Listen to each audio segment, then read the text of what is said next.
Dan sebelum tu saya nak ucapkan terima kasih, selamat datang cikgu-cikgu ke webinar guru penyelia khas untuk guru penyelia bengkel PRS at SSC Smart Sharing Class Tier 1 tahun 2020 peringkat negeri Selangor. Hari ini kita akan menyentuh mengenai pelaksanaan permakahan dan penilaian untuk peserta bengkel. So maknanya cikgu-cikgu akan diberi pendedahan tentang bagaimana sistem yang kita dah bina ni digunakan untuk membuat penilaian dan pemakahan kepada peserta, dan bagaimana guru-guru penyelia akan membuat penyeliaan, pemakahan dan penilaian. Okay? So saya ucapkan tahniah lagi sekali kepada cikgu-cikgu kerana sudi menjadi guru penyelia untuk PRS masing-masing, dan ini merupakan satu peluang kepada cikgu-cikgu untuk menambahkan skill kepada diri cikgu sendiri. Okay? Tidak mustahil, tidak mustahil dengan pendedahan saya ini, cikgu-cikgu lah yang akan menjadi duta saya, dan secara tak langsung cikgu-cikgu lah mungkin boleh menyebarluaskan lagi program ini, sistem ini untuk pada masa akan datang. Tanpa cikgu yang akan jadi jurulatih lah kan, mana kita tahu kan. Baik, jom kita masuk. Okay, so hari ini pengisian yang saya nak sentuh hanya ada 4 topik saja, ataupun 4 perkara saja. So kita boleh habis cepat, jangan risau. Pertama ni saya nak cerita pasal taklimat tentang permakahan dan penilaian bengkel. Ini sangat penting. Kalau cikgu-cikgu tak faham tentang perkara ini, agak sukar untuk cikgu nak melaksanakan tugas cikgu sebagai guru penyelia. Okay, saya hanya boleh katakan 60% daripada penilaian permakahan dalam bengkel ini adalah di tangan cikgu-cikgu, bukan di tangan saya. Saya hanya dalam 30 ke 40% saja sebenarnya. So maknanya sama ada PRS cikgu lulus atau tidak dalam bengkel ini adalah bergantung kepada markah yang diberikan oleh cikgu-cikgu sendiri. Saya mungkin sekadar 40% atau 30% saja. Maknanya tak banyak mana pun. Tak banyak mana. Tapi kalau cikgu-cikgu sendiri yang memberikan markah kepada PRS cikgu ni kurang memberansangkan, maka sebenarnya itulah markah yang mereka akan dapat. Jadi sebenarnya peranan guru penyelia dalam bengkel ini sangat penting. Jadi bukan kena faham betul-betul kenapa kena bagi markah macam ni, kenapa markahnya perlu macam ni, kenapa penilaian kena macam ni. Sebab kalau cikgu-cikgu salah menilai, salah beri markah, efeknya kepada pelajar, efeknya kepada peserta yang mungkin sepatutnya boleh dapat, boleh lulus dengan cemerlang tapi tak dapat. So sebab tu saya kata cikgu-cikgu pun memainkan peranan yang sangat penting. Pihak penganjur hanya memegang dalam 30 ke 40% saja. So kurang 1% saja daripada cikgu akan efek markah. Itu penting. Nak menunjukkan bahawa sebenarnya cikgu sangat, orang kata apa, tak adalah nak kata sangat berkuasa, tak adalah nak kata sangat berkuasa, tapi orang kata sangat apa, sangat ada orang kata ada kekuatan, ada power lah untuk menentukan mereka ni lepas ke tidak. Okay. Tapi kena faham bila saya gambarkan macam tu, bukan bermakna cikgu-cikgu boleh melepaskan peserta cikgu dengan mudah. Itu bukan. Kita tak nak macam tu. Cikgu-cikgu masih lagi terikat dengan integriti, masih lagi perlu melaksanakan tugas guru penyelia dengan baik. So maknanya tidaklah perlu, orang kata bukan tidak perlu, maksudnya jangan salah gunakan. Jangan salah gunakan orang kata kelebihan yang cikgu ada sekarang untuk menyekat ataupun membiarkan melepaskan anak murid peserta cikgu dengan mudah. Dia bukan macam tu. Okay? Kena betul-betul. Okay? Sebab kita tak nak nanti orang pertikaikan. Kenapa pelajar saya boleh dapat 80, kenapa pelajar cikgu boleh dapat 80, pelajar saya dapat 70 saja, padahal saya tengok contohnya dalam projek pun, projek saya dengan dia lebih kurang sama. Kami pun satu pasukan, satu grup kumpulan, tapi kenapa dia boleh dapat 80? Bila saya buat betul-betul, dia orang ni sebenarnya layak 70. So benda tu penting. Sebab kita tak nak isu ni berbangkit di kemudian hari. Pihak penganjur hanya boleh kata markah memang diberikan oleh guru, dan kalau orang argue sekalipun kami hanya boleh tunjuk data dan juga apa yang cikgu dah isi. Ini cikgu ni isi macam ni, macam ni, macam ni. So macam mana penilaian itu bergantung kepada individu sebenarnya, maksudnya bergantung pada cikgu. Mungkin pada pandangan cikgu budak ni bagus, mungkin budak ni tak bagus. Cuma itulah orang akan bertanya, mempertikaikan dekat part mana bagus tak bagusnya budak tu. Sebab tu kita kena berhati-hati bila kita memberikan penilaian sebenarnya. Okey. Baik. Kedua, saya akan tunjukkan kepada cikgu-cikgu paparan sistem pemakahan macam mana, apa yang saya dah buat.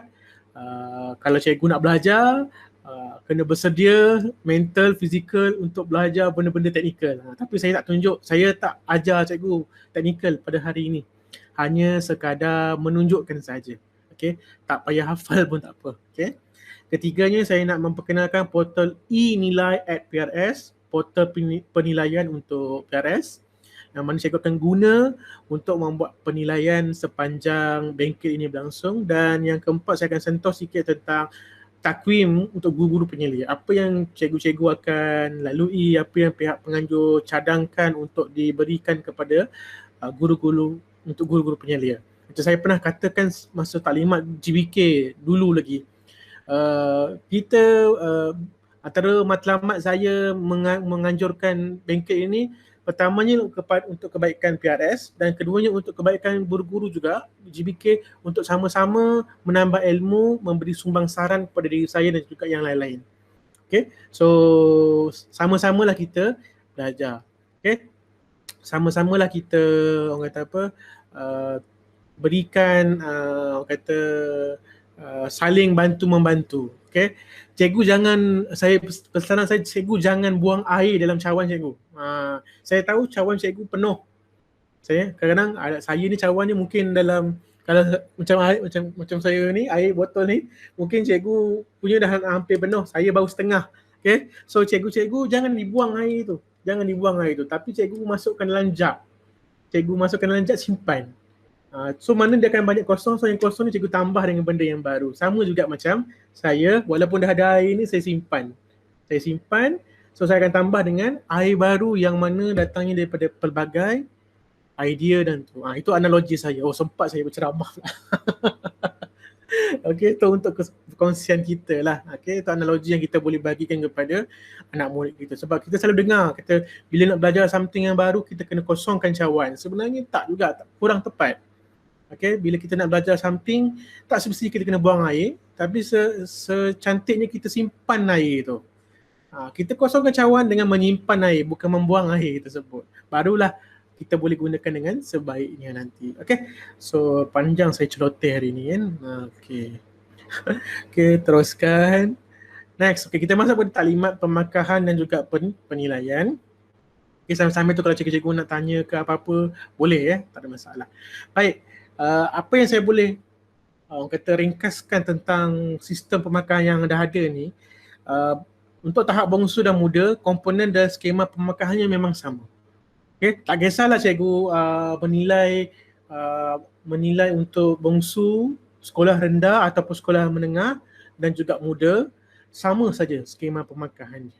Bezanya hanyalah pada bagaimana cikgu menilai. Okay? Dan yang sekiranya cikgu ada menghantar peserta ataupun ada peserta di tahap sulung, yang itu memang berbeza. Bukan berbeza secara menyeluruh, dia ada perbezaan sedikit lah. Okay? Tapi lebih kurang saja, cuma bezanya, saya tunjuk apa beza antara bongsu, muda dengan sulung punya pemakahan. Okay? So cikgu sendiri kena faham pemakahan ni macam mana. Supaya kalau budak tanya, kenapa saya dapat makan macam ni ya? Yang ni dapat macam ni ya? Sebenarnya yang tu dia makan tinggi sebab dia sulung mungkin lah. Ataupun sebab dia makan ni sebab dia makan dia tinggi tempat lain. Contoh. Okay? Dan yang pasti, skema pemakahan adalah berdasarkan buku panduan pelaksanaan modul PRS kebangsaan. So saya memang tidak ada menukar apa-apa, kecuali saya tukar hanya pada satu part saja, iaitu part prestasi akademik.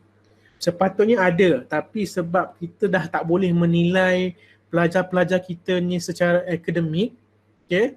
sebab dengan wujudnya PKP ni kan, jadi kita nak tak nak kita kena cari orang kata apa, satu cara untuk satu mekanisme untuk kita menilai pelajar-pelajar tu dengan cara yang lain. Macam itulah. Okay. So lahirlah tugasan sebenarnya. Okay. Baik. Next. Ini merupakan skema pemakahan untuk tahap bongsu. Okay. Macam biasalah, ini macam yang ada dalam buku modul PRS. Okay.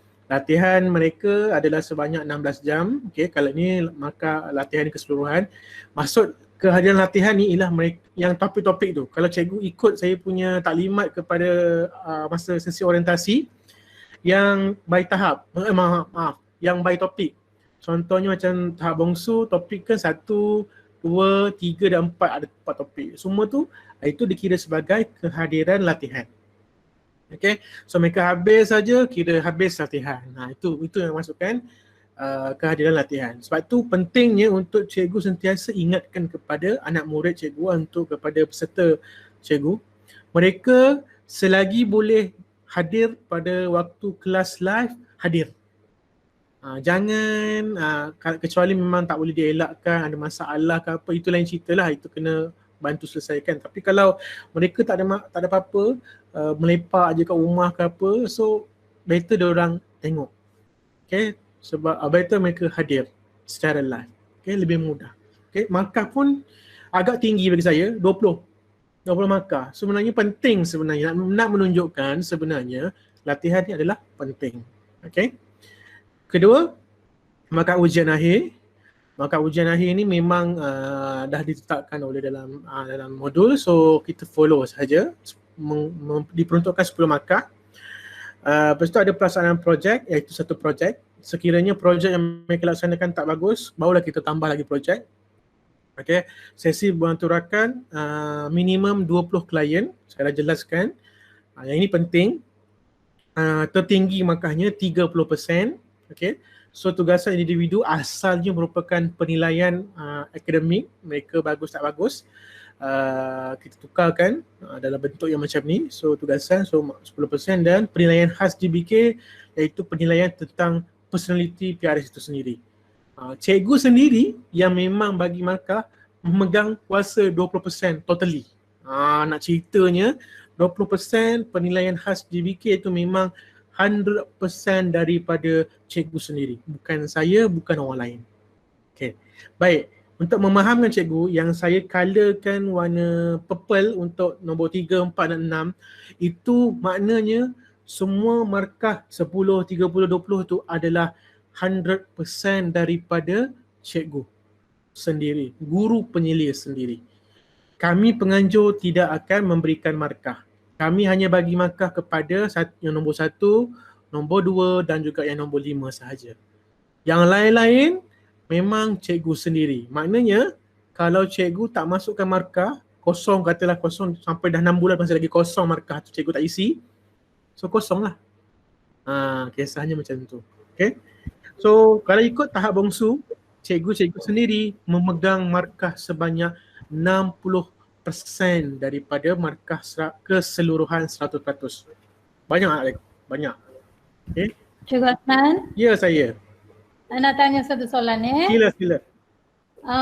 Okey, untuk nombor 4 tu, sesi membanturakan, memang kata 20 klien. Okay. Itu maksudnya 20 sesi ke atau 20 klien termasuk macam apa ni, sesi individu dengan kelompok? Okey. Sebenarnya saya silap tulis tu 20 sesi, bukan 20 klien. So sebenarnya tapi kita punya penilai di sini tak kisah. Untuk mempermudahkan pelajar, kita memang sebut 20 klien. Tapi kalau ada satu klien tu boleh buat sampai 3 sesi, it's okay.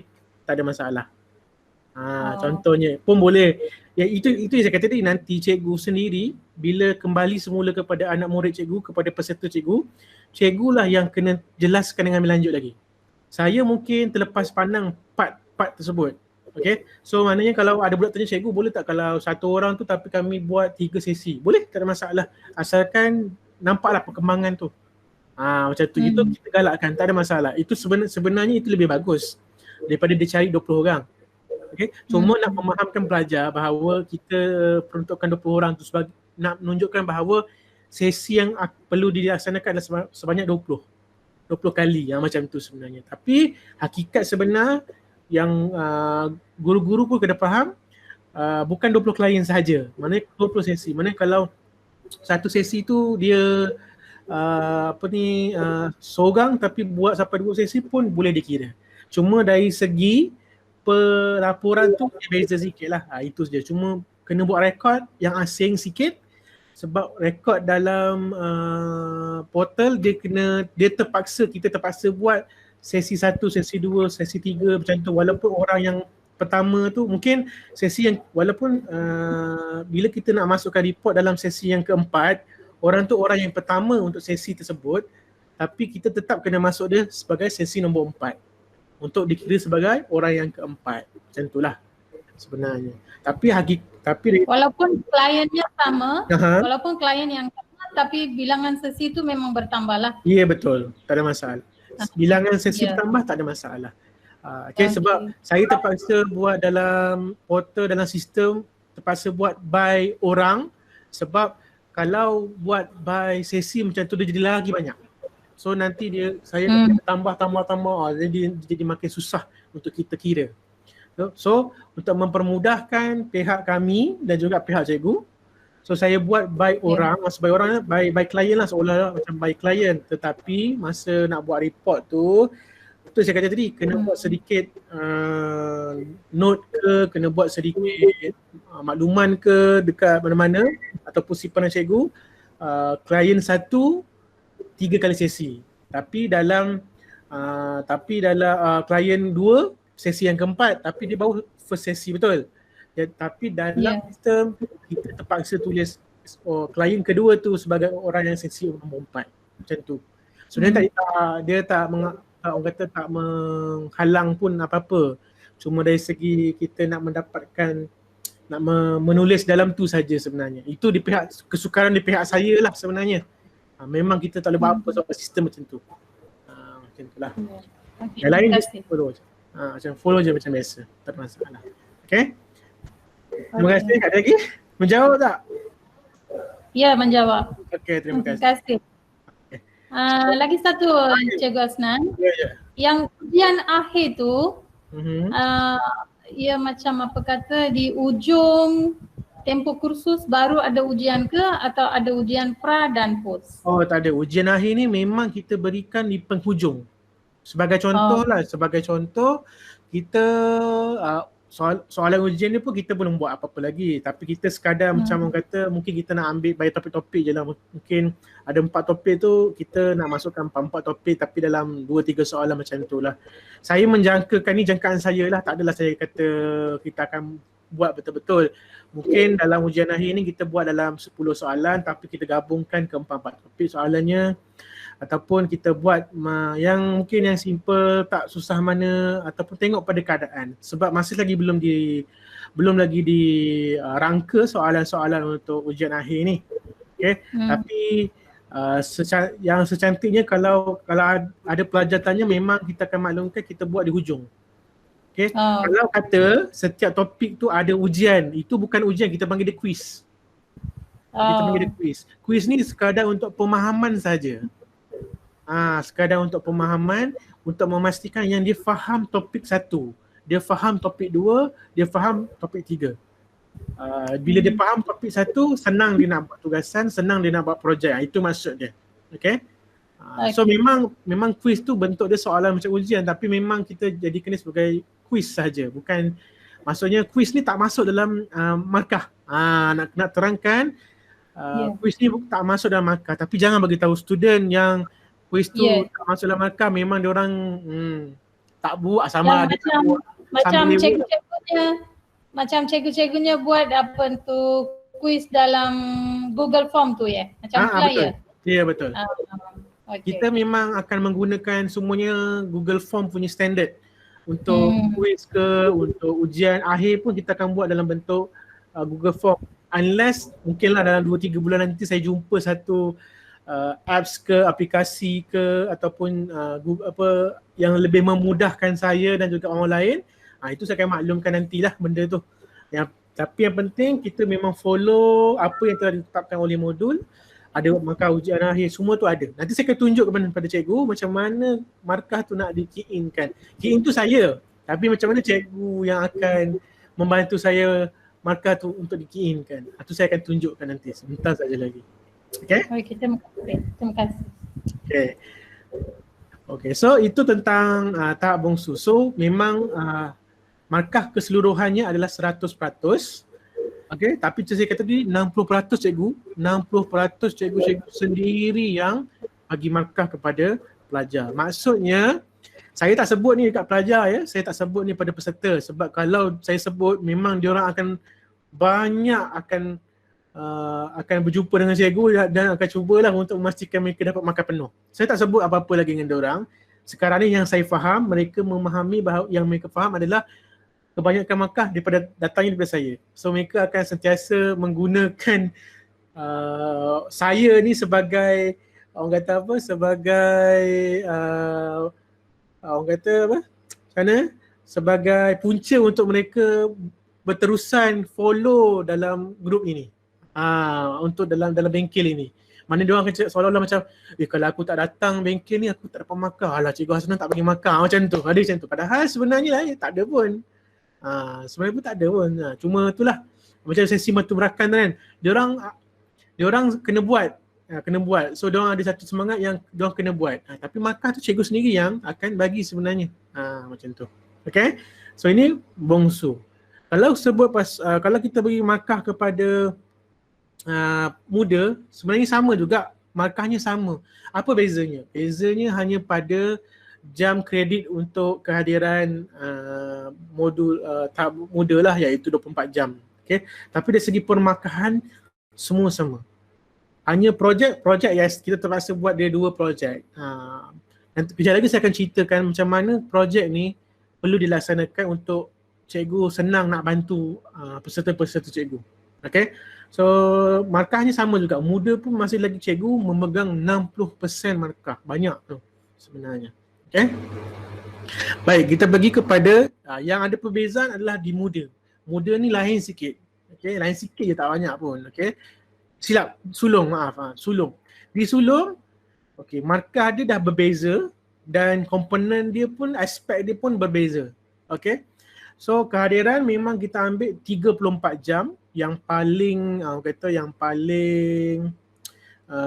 maksimum 34, okay. Dan satu projek berimpak tinggi. Sebenarnya kalau ikut bongsu dengan muda tu dah memang perlu berimpak, tinggi. Cumanya impak dia tu mungkin sekadar macam biasa-biasa yang mungkin orang kata tak adalah sampai ke tahap yang tertinggi. Tapi kalau boleh sampai tahap tertinggi lagi bagus. Satu benefit kepada mereka.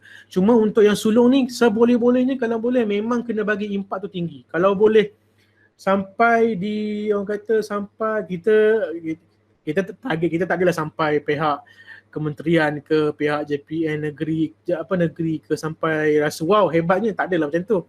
Cuma kalau sampai dia boleh berimpak macam tu maknanya tercapai lah. Okay? Tapi janganlah bagi tekanan kepada pelajar-pelajar tahap sulung, kepada peserta tahap sulung kena buat projek tu biar sampai menteri kata wow. Tak adalah sampai macam tu. Tak ada. So maknanya dia masih lagi boleh memberi, kalau kata impak dia sampai tahap sekolah sekalipun is okay, tak ada masalah. Okay. Cuma cikgu-cikgu sendirilah kena orang kata tahu level macam mana anak-anak murid ni dan level macam mana yang cikgu nak mereka capai. So sebab tu saya kata markah projek pun memang cikgu yang pegang, bukan saya. Saya hanya ambil beberapa portion je sebenarnya. Okay. Cikgu Aizah pun ada dalam ni, cikgu Julia ada tak? Saya tak sure.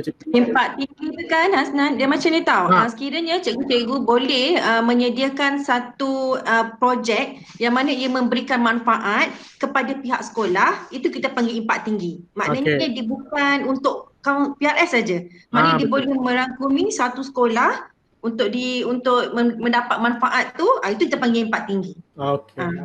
Betul. So itu yang kita nak kan sebenarnya daripada cikgu-cikgu. Macam penjelasan daripada Cikgu Naiza tadi. Terima kasih Cikgu Naiza atas penjelasan. So So saya harap dengan penjelasan tersebut, maka cikgu-cikgu dah boleh fikir dah apa projek yang boleh cikgu ketengahkan kepada mereka dan mereka boleh laksanakan dengan baik.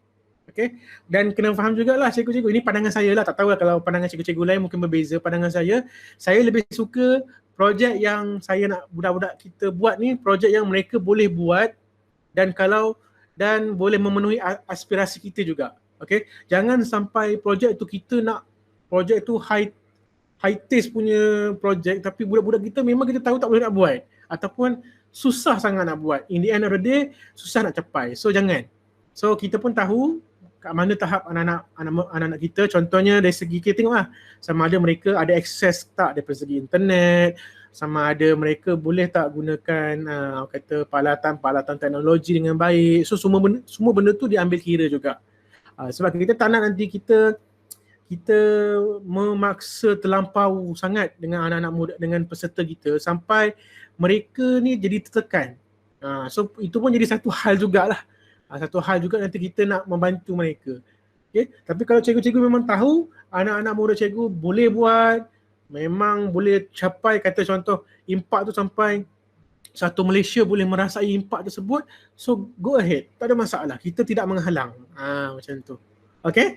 So saya harap semua fahamlah dari segi apa yang saya terangkan dekat cikgu-cikgu pasal ni lah. Okay?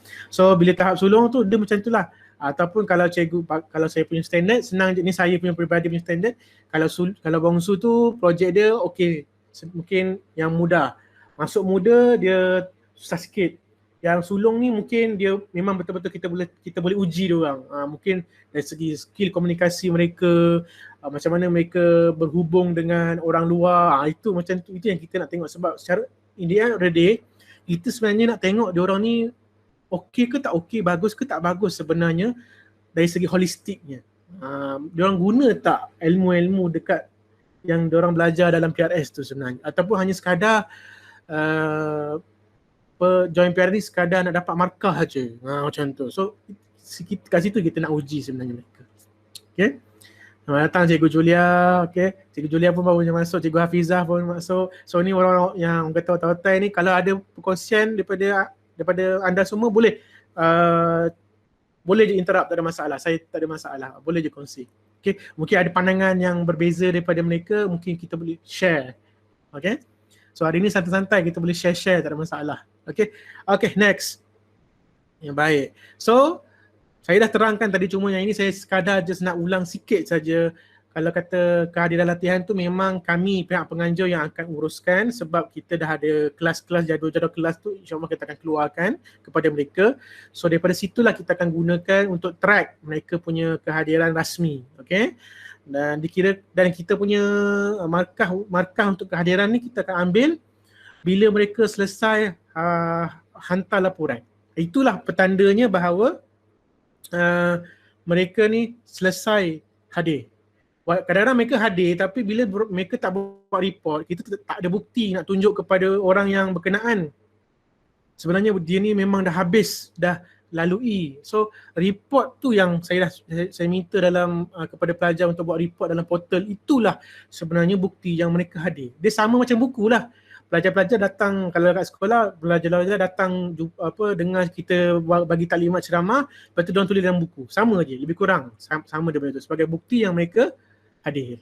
Cuma nanti untuk laporan-laporan ini, cikgu-cikgu jangan takut, di akhir nanti saya akan compilekan, saya akan bagi kepada cikgu dalam bentuk satu file yang mudah. Cikgu boleh akses, cikgu boleh nak print, nak tengok, boleh, tak ada masalah. Saya permudahkan cikgu. So saya dah memang kita dah simpan ke atas awan, tak ada siapa boleh capai. Kecuali kita boleh capai lah maksudnya. Boleh capai dan akan mempermudahkan lah mana boleh buat di mana-mana saja. Okay. Yang seterusnya, tugasan individu. Okay, yang ini memang pihak saya decide untuk buat pihak penganjur, sebab kerana mereka ni memang kena turn in dalam Google Classroom dan kita ada limitation untuk guru. Guru limitation ni 20, tapi kita walaupun saya dah tengok dah untuk tahap bongsu saja kita ada lebih kurang 25 ke 30 sekolah. Jadi limitation untuk guru masuk sebagai teacher tu memang tak dapat dipenuhi. So alternatifnya adalah jadi kena guardian. Tapi bila masuk guardian, jika mereka pelajar ni dia turn in tugasan, cikgu-cikgu tak boleh nak tengok lah tugasan tersebut. So pihak saya je boleh tengok tugasan tersebut. Tapi pihak cikgu akan dapat summary yang mengatakan bahawa mereka dah hantar, mereka lewat hantar, mereka tak buat. So summary tu akan cikgu-cikgu dapat by email. So nanti cikgu boleh track boleh tengok balik lah dengan budak-budak ni, tanya balik. Ni asal ni tak buat ni, kenapa tak siap lagi, tak hantar lagi, kenapa lewat. So benda-benda tu ada. Yang itu cikgu boleh access. Memang cikgu ada. Cuma dari segi markah, memberikan markah tu hanya panel yang telah dilantik sajalah yang ada kuasa untuk memberi markah untuk tugasan. Tapi jangan risau, tugasan ni kalau dia sebenarnya tugasan yang saya memang nak buat pun yang tugasan yang simple.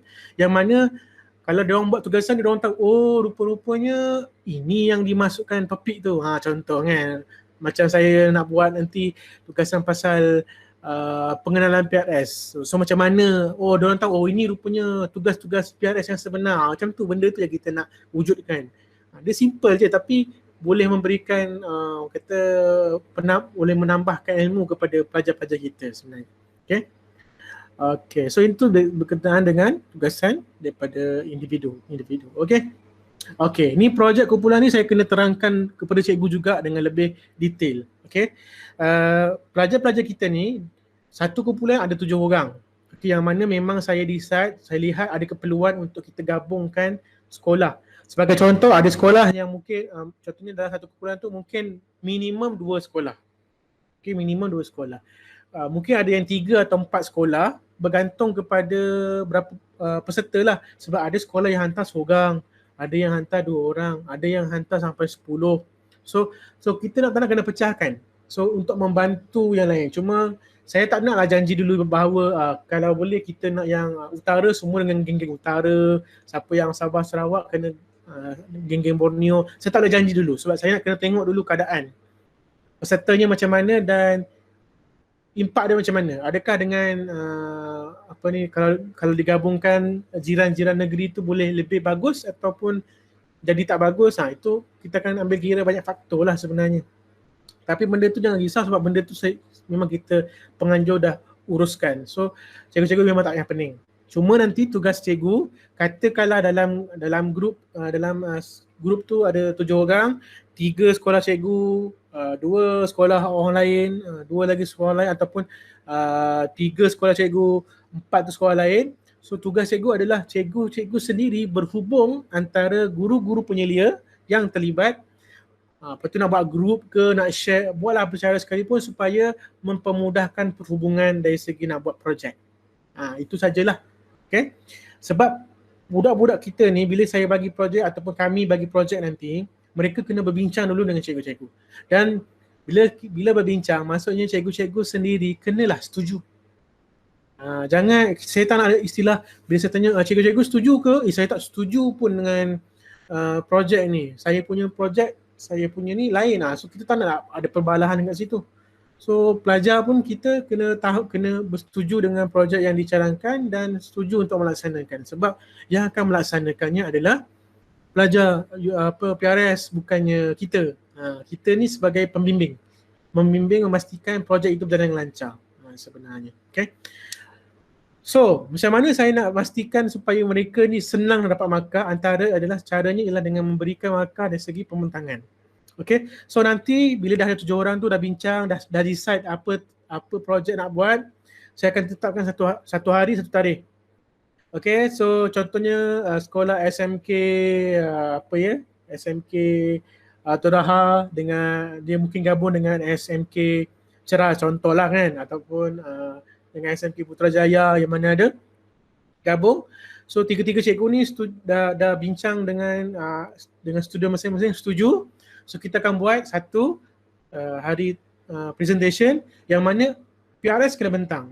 So bila bentang tu tak payahlah yang orang kata yang dahsyat-dahsyat, yang simple-simple pembentangan tetapi boleh menerangkan dengan lebih lanjut lah apa yang mereka nak capai. Okay. Yang itu cikgu-cikgu kena guide. Maksudnya dari segi presentation, tak adalah sampai kena buat 20 slide, tak perlu.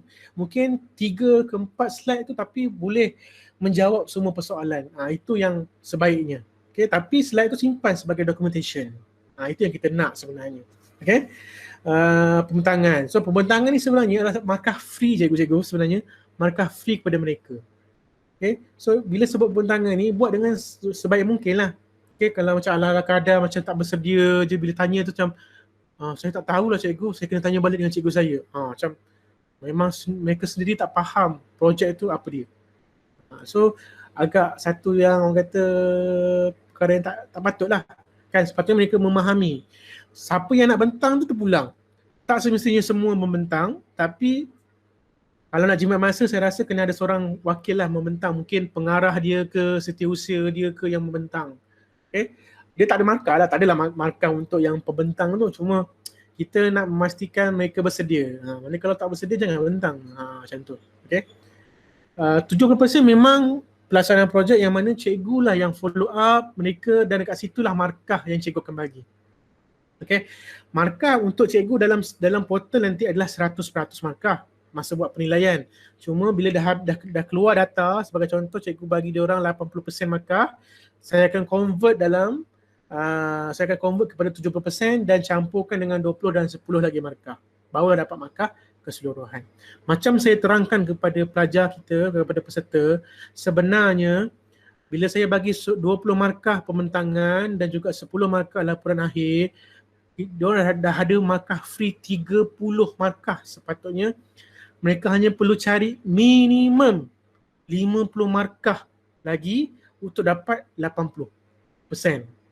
Maknanya cikgu kalau mereka perform betul-betul memang bagus, ataupun ya kalau orang kata paling cikai sekalipun, bolehlah bagi mereka 50%. 50% markah. Okay, 50% markah. Sebab apa? Kalau 50% campur dengan 20, campur dengan 10, itu pun 20 dan 10 itu pun bergantung juga kepada mereka. Kalau pembentangan pun macam caca marba, point tak ada, bila tanya tak boleh jawab, susahlah, kita mungkin boleh bagi dalam 10, 5 je kot. Markah paling free yang paling senang boleh adalah laporan 10 markah. Itu pun kalau diorang tak hantar ataupun diorang buat macam tak apa-apa, laporan bergambar tak ada, semua tak ada, so macam mana kita nak bagi diorang markah 10? So sebab tu saya kata komitmen anak murid, pelajar, peserta juga sangat penting. Diorang tak boleh anggap yang bengkel ni main-main. Sebab tu saya tak nak terapkan dalam bengkel ni semua perkara diorang buat sambil lewa je. Tak. Sebab tu kita kena buat macam ni supaya mereka sedar bahawa bukan senang nak dapat sijil tahap tersebut. Sebab kalau kita buat sambil lewa je, so nanti budak-budak ni kan dia main sambil lewa je lah. Padahal susah nak buat benda-benda. Okay. So faham tentang projek? Ada sebarang pertanyaan boleh tanya, tak ada masalah. Saya cuba jawab mana yang boleh lah. Okay. Cikgu Hasnan? Ya, saya. Boleh bagi satu contoh soalan tak bagi projek? Okey, contoh projek dia sebenarnya bergantung kepada tahap.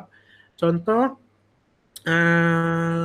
soalan kita tengok pada topik pasal kepimpinan ataupun contoh macam ni, asas kaunseling, kemahiran kaunseling, contoh kemahiran kaunseling.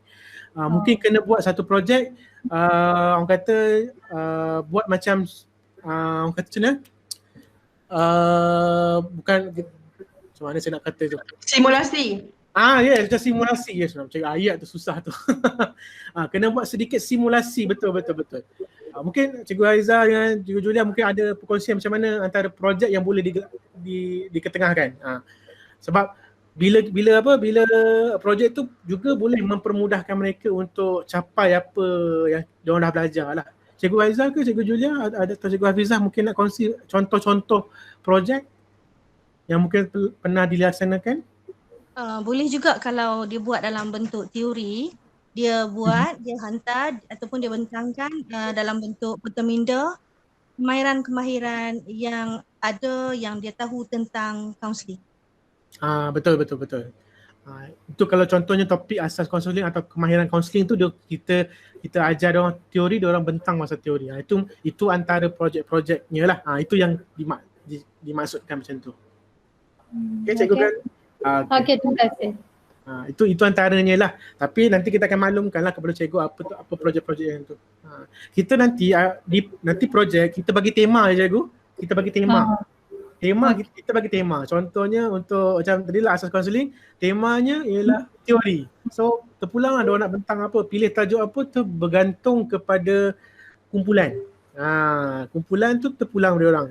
Tapi kita memang bagi tema awal-awal supaya mereka menjerumus kepada tema. Sebab kalau kita bagi tema yang umum, aku nanti entah apa-apa nanti yang orang buat. Macam itulah sebenarnya. Okay, Assalamualaikum. Ya, nak tambah sikit. Ya, sila. Pada pandangan saya, projek untuk pelajar ni tidaklah yang terlalu berat. Contohnya kalau katakan teori. Kalau kita nak buat teori kepada pelajar-pelajar memang agak sukar. Kita jangan ambil tajuk yang besar-besar sangat. Kita ambil yang berkaitan dengan keperluan pelajar di sekolah. Contohnya bagaimana dia nak wujudkan rasa kasih sayang antara sesama rakan. Kita terapkan nilai-nilai yang mudah.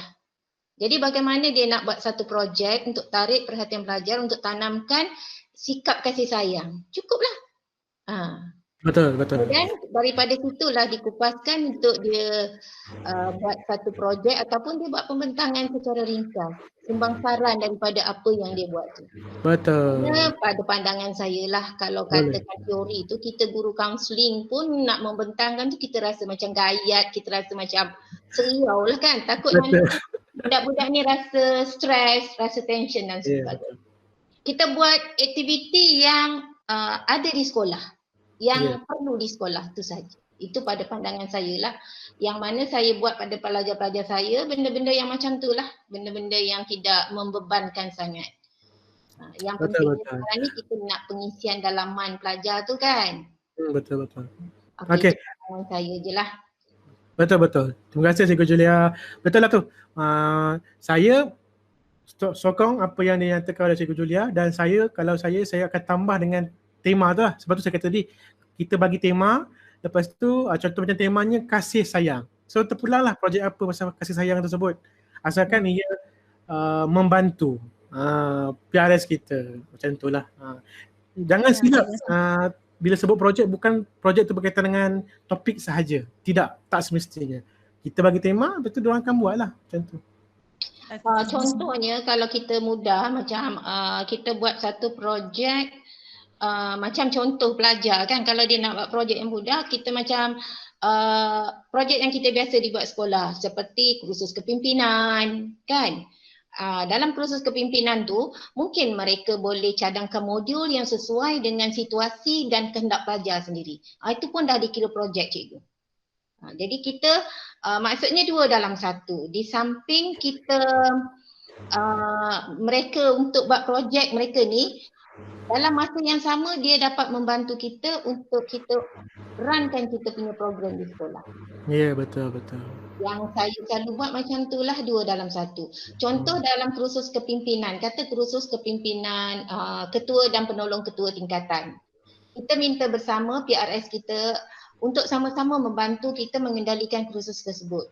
Secara tak langsung mereka menjadi fasilitator dan dalam masa yang sama kita minta mereka bangunkan modul bersesuaian dengan tema yang kita nak, bersesuaian dengan keperluan ataupun situasi sekolah kita. Sebab sekolah berbeza. Kalau sekolah di bandar cara kepimpinan dia lain. Sekolah di macam kawasan Puchong ni cara kepimpinan dia bagaimana? Macam itulah lebih kurang.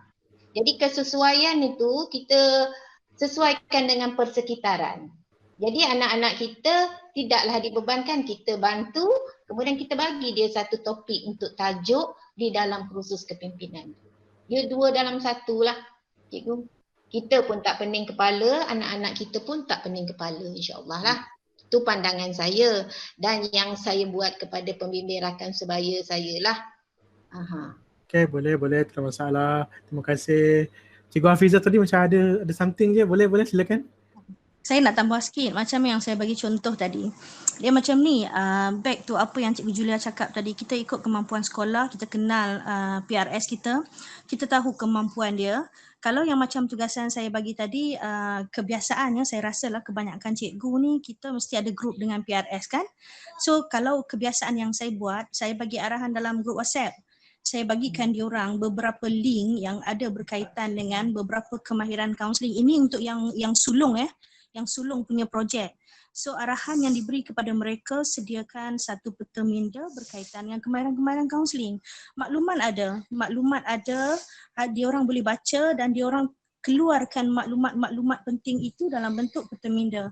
Jadi saya secara tak langsung saya membawa mereka kepada kemahiran belajar juga. Okey, betul, cantik. Jadi dia dapat kemahiran tu, dia boleh apply pula dalam akademik. Dia very simple. Saya dah cuba. Saya biasa bagi tajuk bagaimana meningkatkan keyakinan.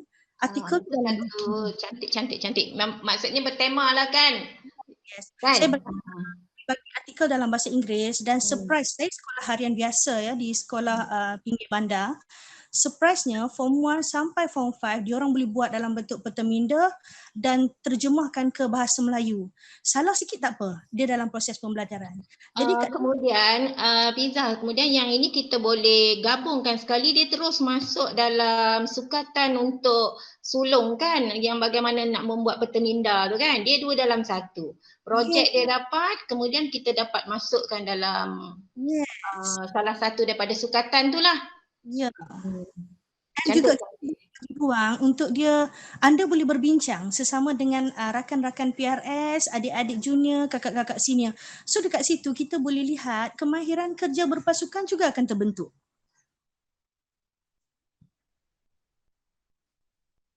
Okey, terima kasih Cikgu Hafiza, Cikgu Julia. Tengok, okey, perkongsian yang sangat menarik dan baik. Betul lah tu.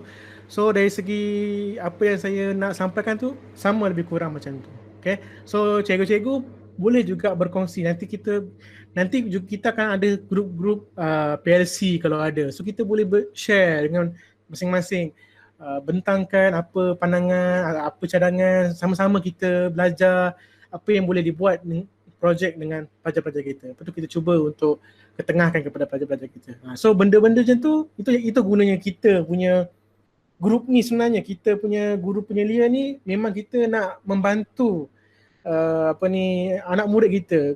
Kita pun nak dibantu, anak murid kita pun, PRS pun nak dibantu juga. Itu yang kita nak ketengahkan sebenarnya dalam tu.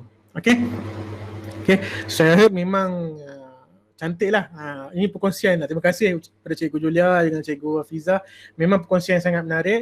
Okay, macam mana mereka laksanakan. Saya dalam pelaksanaan projek-projek ni saya mungkin lemah sikit sebab yelah belum lagi orang kata berpengalaman yang panjang macam mereka.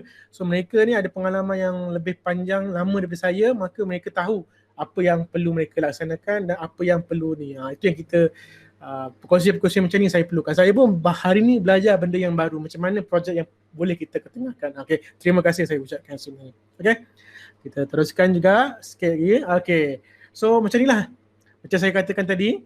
So dalam menilai pelajar-pelajar kita, projek-projek itu antara aspek-aspek yang kita boleh nilai macam ni.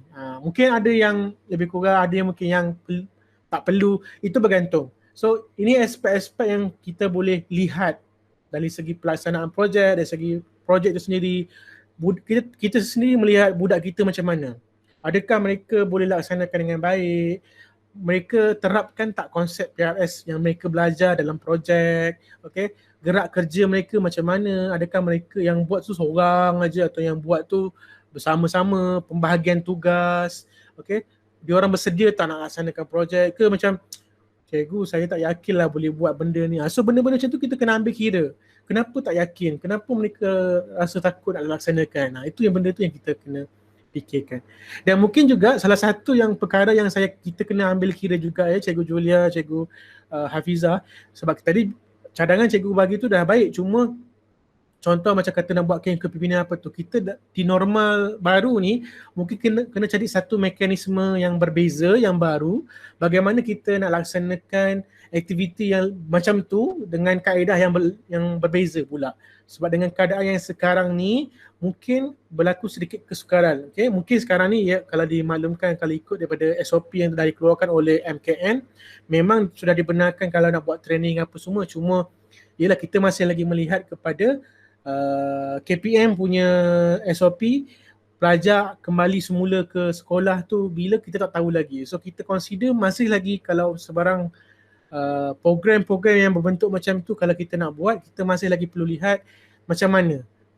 Dari segi mungkin terpaksa buat secara online ke atau sebagainya lah. Sebenarnya ada banyak cara yang kita boleh lihat sekarang ni daripada apa yang guru-guru kita satu Malaysia buat ni. Memang ada pelbagai cara mereka melaksanakan dari segi pembelajaran dan sebagainya. Kita boleh ambil contoh dan kita boleh cuba ketengahkan jugalah melalui kita punya pelaksanaan program tu. So itu benda tu kita akan bincang bersama-sama sepanjang bengkel ni. So maknanya jangan kalau buntu apa cadangan-cadangan yang tu kita boleh bincang bersama-sama, kita cuba ketengahkan, kita lihat sumbangsaran masing-masing. Kadang-kadang daripada satu cadangan kita tu, walaupun kita ni kita tak bagus mana pun, tapi kita cadang satu perkara je, tapi bila diulas dan orang kata diketengahkan dan dimurnikan lagi, ia beri benefit kepada lebih ramai orang lagi. Itu yang kita nak sebenarnya. So jangan takut untuk mengetengahkan sebarang cadangan ataupun buah fikiran. Kita tak semestinya cadangan kita tu teruk ataupun tidak baik. Kadang-kadang cadangan yang tidak baik itu, ni pandangan saya lah, saya punya cara. Cadangan yang kurang baik itu, kalau kita murnikan, insya-Allah dia boleh jadi satu yang lebih baik. Daripada orang kata boleh jadi benih, daripada benih tu kita boleh jadikan dia sebagai bunga yang mungkin menjadi lebih baik lagi. Sekarang kita nampak benih tapi kita tak tahu in future dia mungkin jadi satu bunga. Macam itulah. Itu analogi lah. Bermain-main dengan analogi. Okay, so kita masuk kepada yang part yang agak penting juga, iaitu sesi bantu rakan.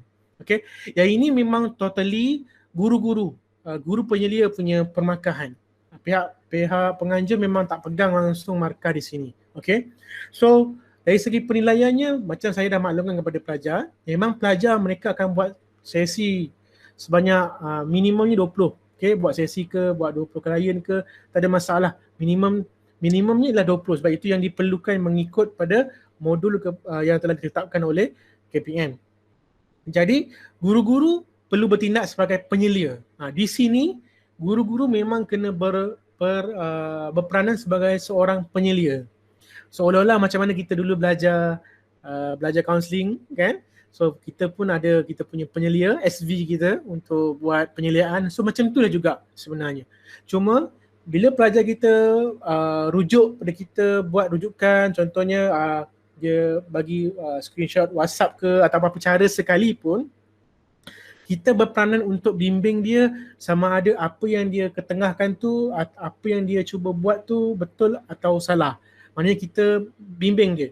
Mungkin pada dia betul, mungkin dia cakap macam tu betul tapi sebenarnya salah. So kita boleh buat teguran, penambahbaikan, in future kena buat macam ni, macam tu.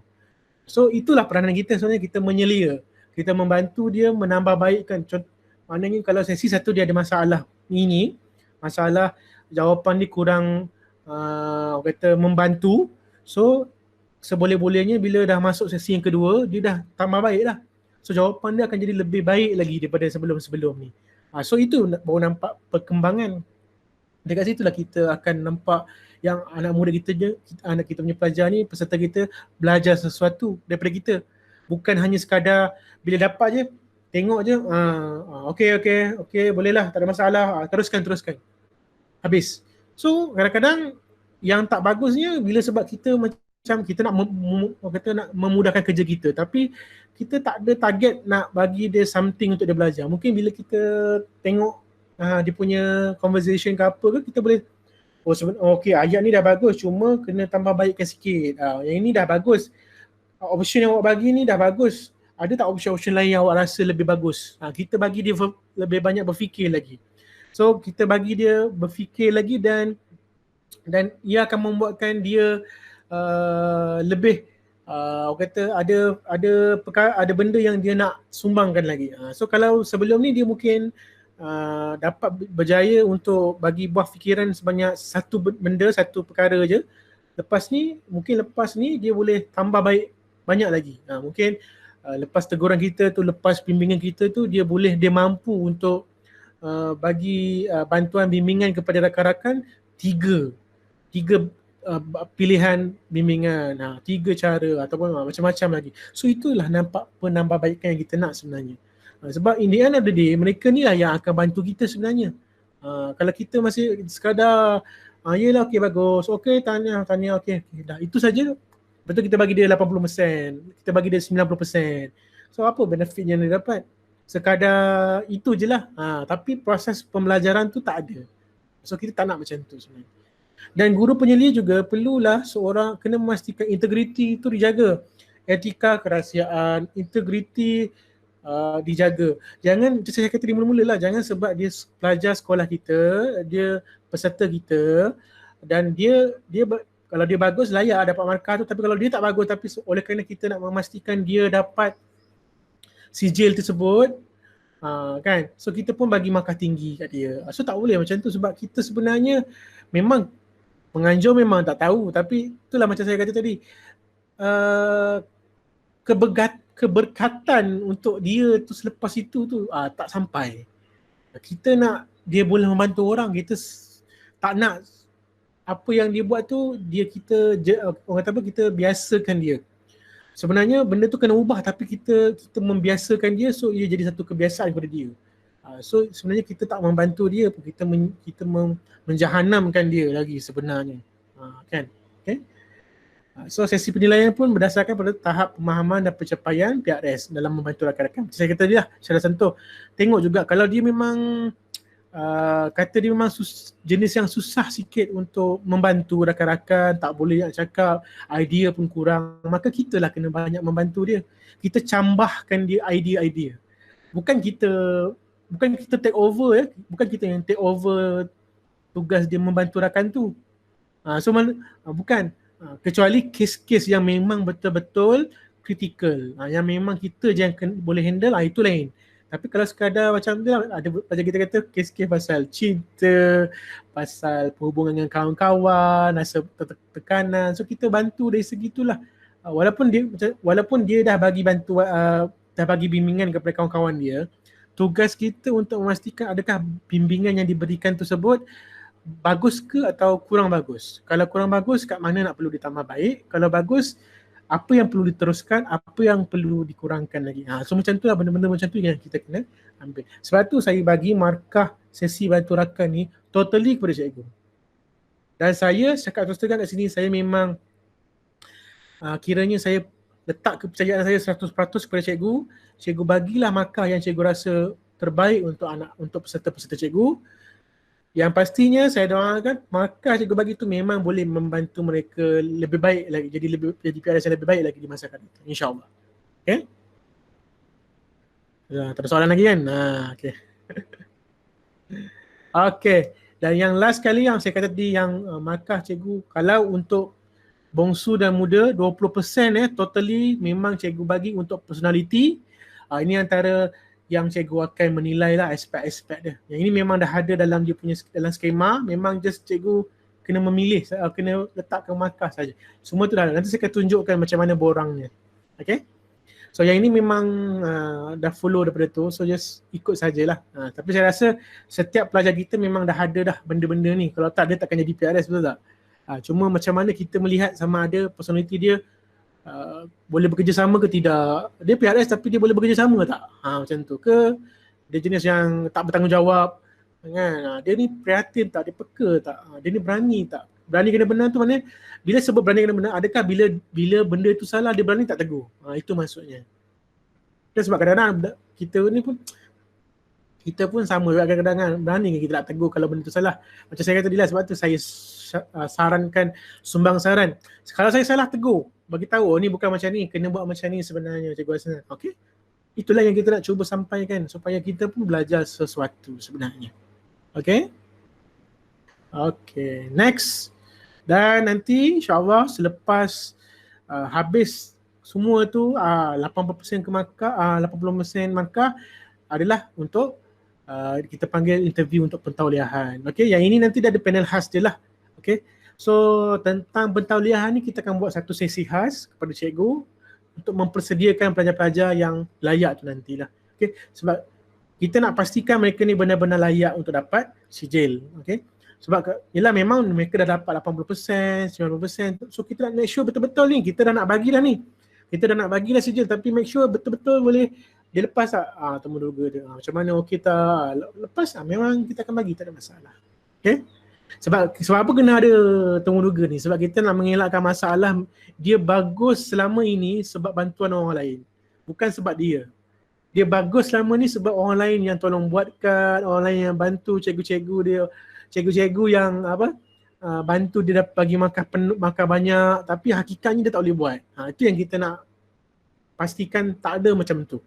Dan saya yakin sebenarnya memang bila dah nak sampai interview tauliah ni memang mereka ni memang layak dah. Memang dah bagus lah pun. Memang sangat-sangat bagus.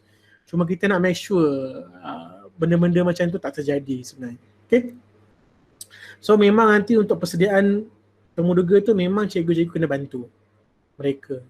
Okay. So nanti taklimat pasal benda ni kita akan maklumkan lah. Kemudian mungkin dalam dah 3 bulan, 4 bulan lepas bengkel ni berjalan, kita akan buat taklimat khas pula untuk pentauliahan macam tu lah. So itu masih lagi di peringkat kata perbincangan di antara penganjur dengan pihak JPN, KPM macam tu lah. So jangan risau benda-benda macam tu. Okay. Okay, so saya rasa itu taklimat dia tentang apa yang perlu cikgu tahu, apa yang perlu cikgu faham tentang pemakahan dan penilaian yang peserta kita perlu lalui. Okay? Dan saya harap dengan taklimat tersebut, cikgu-cikgu faham bagaimana nak memberi markah dan penilaian yang wajar kepada pelajar-pelajar kita, PLS kita. Okay? Cikgu Asnan? Ya, sila. Dalam proses pentaulian sijil, ada last kali disebutkan persediaan temu duga semuanya dibuat oleh guru penyelia. Dalam kurungannya ada dikatakan dokumentasi. Ia berkaitan apa ya? Tolong ni terangkan. Okey. Dokumentasi tu macam saya kata tadi lah. Kita nak tengok dia punya markah keseluruhan dia macam mana. Yang kejap lagi saya akan tunjuk. Sebab tu saya kata tadi, nanti sebelum mereka akan pergi ke temu duga, cikgu-cikgu akan dapat benda-benda ni. Saya akan bagi kepada cikgu-cikgu, inilah dokumentasi yang diperlukan. Ada contoh, ada contoh sijil. Sijil tu saya belum buat lagi, maksudnya dari segi sijil, slip markah dia, slip dia punya tu semua tu saya akan bagi kat cikgu. So cikgu kena, dia macam kita buat temu duga SPP lah kan, kena sediakan, tak kita suruh buat folder tapi maksudnya benda tu dah bersedia, maknanya bila panel tu tengok, dia tengok budak ni dari segi dia punya tugasan dia okey, bagus. Projek ada report dia, report dia memang bagus, tengok dia punya penilaian bagus. So itu yang tujuan, itu dokumentasi yang saya kata tu. Semua tu dah ada. Cuma tinggal saya nak urnikan, so nanti cikgu-cikgu semua akan dapat benda tu. So lepas tu nanti bolehlah bantu hantar kepada pihak panel, hantar kepada pelajar untuk mereka semak dan bersedia. So nanti bila orang tanya, okey, tengok ni projek kamu pasal kasih sayang ni melibatkan 3 sekolah. Kamu rasa kenapa melibatkan 3 sekolah? Apa impaknya kepada sekolah? So mungkin panel akan tanya soalan-soalan macam tu. So dia akan lebih bersedia. Maksudnya macam tu lah. Okey, terima kasih. Okay, so saya nak tunjukkan macam mana paparan tersebut. Okay. So jangan juling mata ya, tengok lah. Juling mata nanti. Okay, ni drive saya. Okay, harap nampak lah. Okay. Kalau tak nampak saya besar kan. So saya bagi 200 lah. 175. Okay. So saya telah buat satu folder khas, memang bengkel ni memang punya. Okay. Dalam ni memang penuh lah saya punya sistem tu. Kita ada pendaftaran. Ni pendaftaran yang tempoh hari lah. So cikgu dah tak perlu tengok lagi lah. So ni sistem markah dia. Okay. Sistem markah. Ni kehadiran. Semua tu saya dah buat. Kan. bongsu apa, ni contoh dia lah dia punya tu. So rekod kehadiran tu kita memang simpan. So kita tahu, oh hari orientasi mereka-mereka ni yang hadir. Okay, sekolah mana yang hadir. So ini sistem dia. Sistem yang telah kita tunjukkan. Oh dia tak keluar Okay, tak keluar je. So ingatkan dia keluar. Kena tukar. Bukan presenting ni. Saya kena tukar entire screen. Okay. Ada cikgu nampak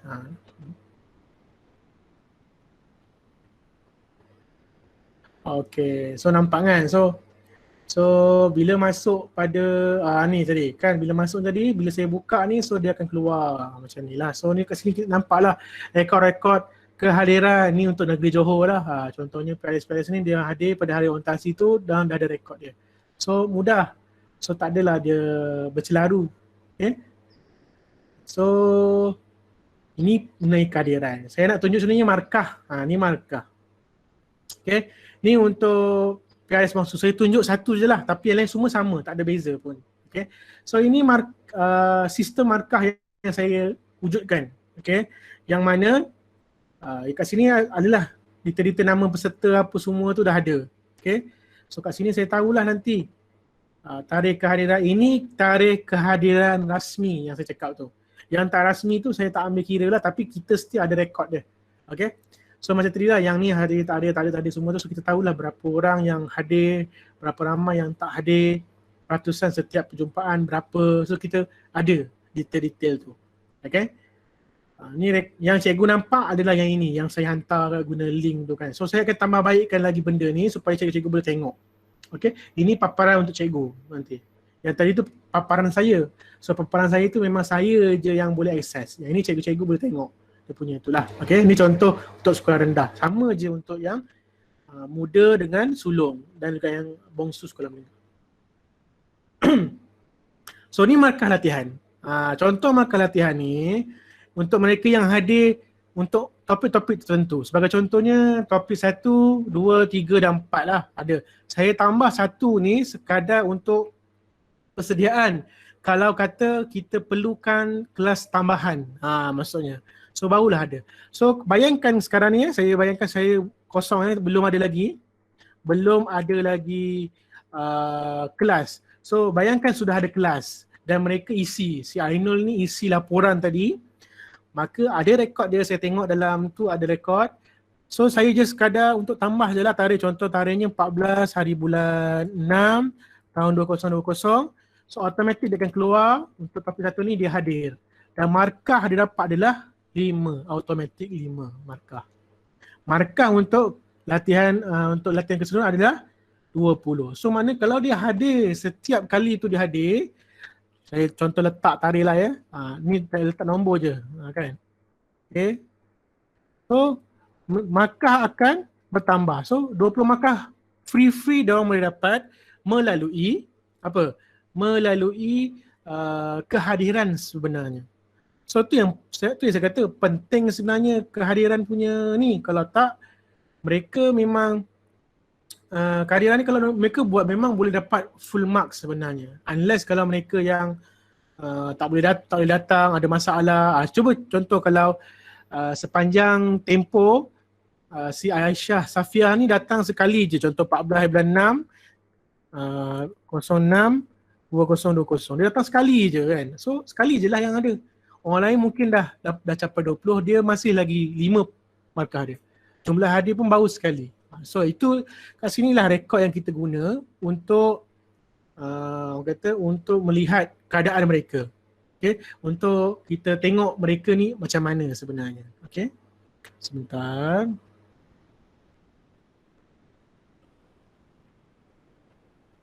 Kalau ada soalan boleh tanya, tak ada masalah. Okay. Saya harap semua nampak lah. Tengah. Okay, baik. Okay, so katakanlah yang kawan dia ni dah datang 2 kali. Siapa? Farid ni 2 kali datang. 2 kali atau 3 kali. So dia datang, so markah dia akan bertambah lah. Dia 3 kali, 15. Itulah markah itulah kita akan gunakan untuk tengok dia punya berapa. Di ujung nanti saya akan tunjukkan macam mana markah ni semua dikira. Okay. Okay, ini untuk latihan yang saya sebut tadi mula-mula kan, yang latihan yang diberikan. Mana dia datang je kelas online yang live tu, markah ni dia boleh dapat free je 20 sebenarnya. Selalunya markah akan turun naik bergantung kepada tugasan. So saya pergi pada tugasan. Tugasan markah bawa 10 markah. Semua ni telah diautomasikan ya cikgu, tak payah risau, cikgu tak payah fikir saya kena key in ke, tak perlu. Yang ini semua tugas saya. Saya yang key in. Okay. Bayangkan dah ada 4 tugasan. So kalau kosong memang kosong dan akan gagal lah kan. So contohnya markah untuk tugasan pertama dapatlah 80. Markah untuk tugasan 2 70. Apa tu yang ni pula dapatlah 90. Yang ni dapat dalam 80 kan. So dia tahulah jumlah markah keseluruhan adalah 8.0 ataupun 8 lah. So mana daripada 10 markah dia dapat 8. So kalau ikut statusnya lulus lah. Tak ada masalah. Nanti saya akan tunjuk dekat ujung ni macam mana. So markah ni semua ni kat ujung ni akan nampak. Okay. So ni daripada tugasan. Tugasan ni macam saya kata dia, saya lah yang akan beri penilaian berdasarkan kepada macam mana pelajar ni laksanakan tugasan tersebut. Okay. Kedua projek. Ketiga projek 10 markah. Kan? Projek. So saya dah terangkan tadi 20 markah adalah daripada saya, 10 markah pun ni 20 markah pembentangan, 10 adalah markah laporan. So cikgu-cikgu kat sini 70. So yang ini nanti cikgu-cikgu akan isi. Bukan cikgu isilah, saya akan isi berdasarkan kepada portal yang cikgu akan isi nanti. Okey, saya akan tunjuk dekat mana ya. Saya akan tunjuk portal dia. Okey, paling penting cikgu kena masuk dekat mana? Dekat Google Classroom. Okey, masuk dekat Google Classroom. Okey. So ini Google Classroom cikgu, pergi dekat classwork kan. Pergi kat portal penyeliaan guru penyelia. So cikgu-cikgu klik saja view material, kalau dia dah keluar tak ada masalah, just klik saja akan totally masuk dalam dalam portal tersebutlah. Okey. Akan masuk dalam portal e-nilai ini. Ini portal e-nilai yang memang kita dah wujudkan untuk cikgu-cikgu akses saja. Cikgu je yang boleh akses. Okey. So daripada e-nilai inilah kat sinilah yang saya dah masukkanlah beberapa bahan. So cikgu-cikgu just pilih je. Contohnya borang penilaian sesi projek. Okey, klik sesi projek. Pilihlah sekolah mana dan juga negeri mana. Sebagai contoh, kita ambil yang paling simple lah, sekolah dekat Sarawak. Klik saja nanti dia akan keluar lah. Dia akan keluar. Okay, dia akan keluar. So satu window yang mana cikgu-cikgu kena isi borang tersebut. Borang penilaian projek. Contohnya macam ni lah. Okay. So nanti macam mana dia akan keluar dari segi data dia. Okay, bila data dia, saya akan tengok, cikgu akan isi dan follow lah macam mana pun. Okay. ID kumpulan dia apa, kod projek dia apa dan sebagainya, itu akan diterima, cikgu-cikgu akan dapat nanti. So macam mana nanti dia punya tu adalah cikgu-cikgu, saya akan, saya rasa kena present entire screen ni. Okay. So saya akan tengok balik semula di sini. Okay. Di markah kepada markah guru. Kan tadi cikgu dah isi betul. Cikgu akan masuk kepada data tersebut akan masuk di sini. Okay. Projek. So contohnya saya ambil Johor. Data tu dah keluar dekat sini. So dah ada kat sini data dia. Okay. Cikgu pun dah masukkan markah-markah ikutlah 4, 5, 3, 2 semua tu markah dah ada. Nanti cikgu boleh tengok sendiri. Okay. Dan saya telah pun buat formula supaya dia detect kalau cikgu bagi 4 markah yang dia akan dapat nanti adalah 8. Okay. So totally nanti dia akan dapat, contohnya akan dapat 70 markah jumlah dia sebenarnya kalau per 100, tapi bila ditukarkan convert kepada 70%, maka dia 49. So daripada sini nanti saya akan masukkan dalam sistem ini bahawa cikgu masukkan adalah 49.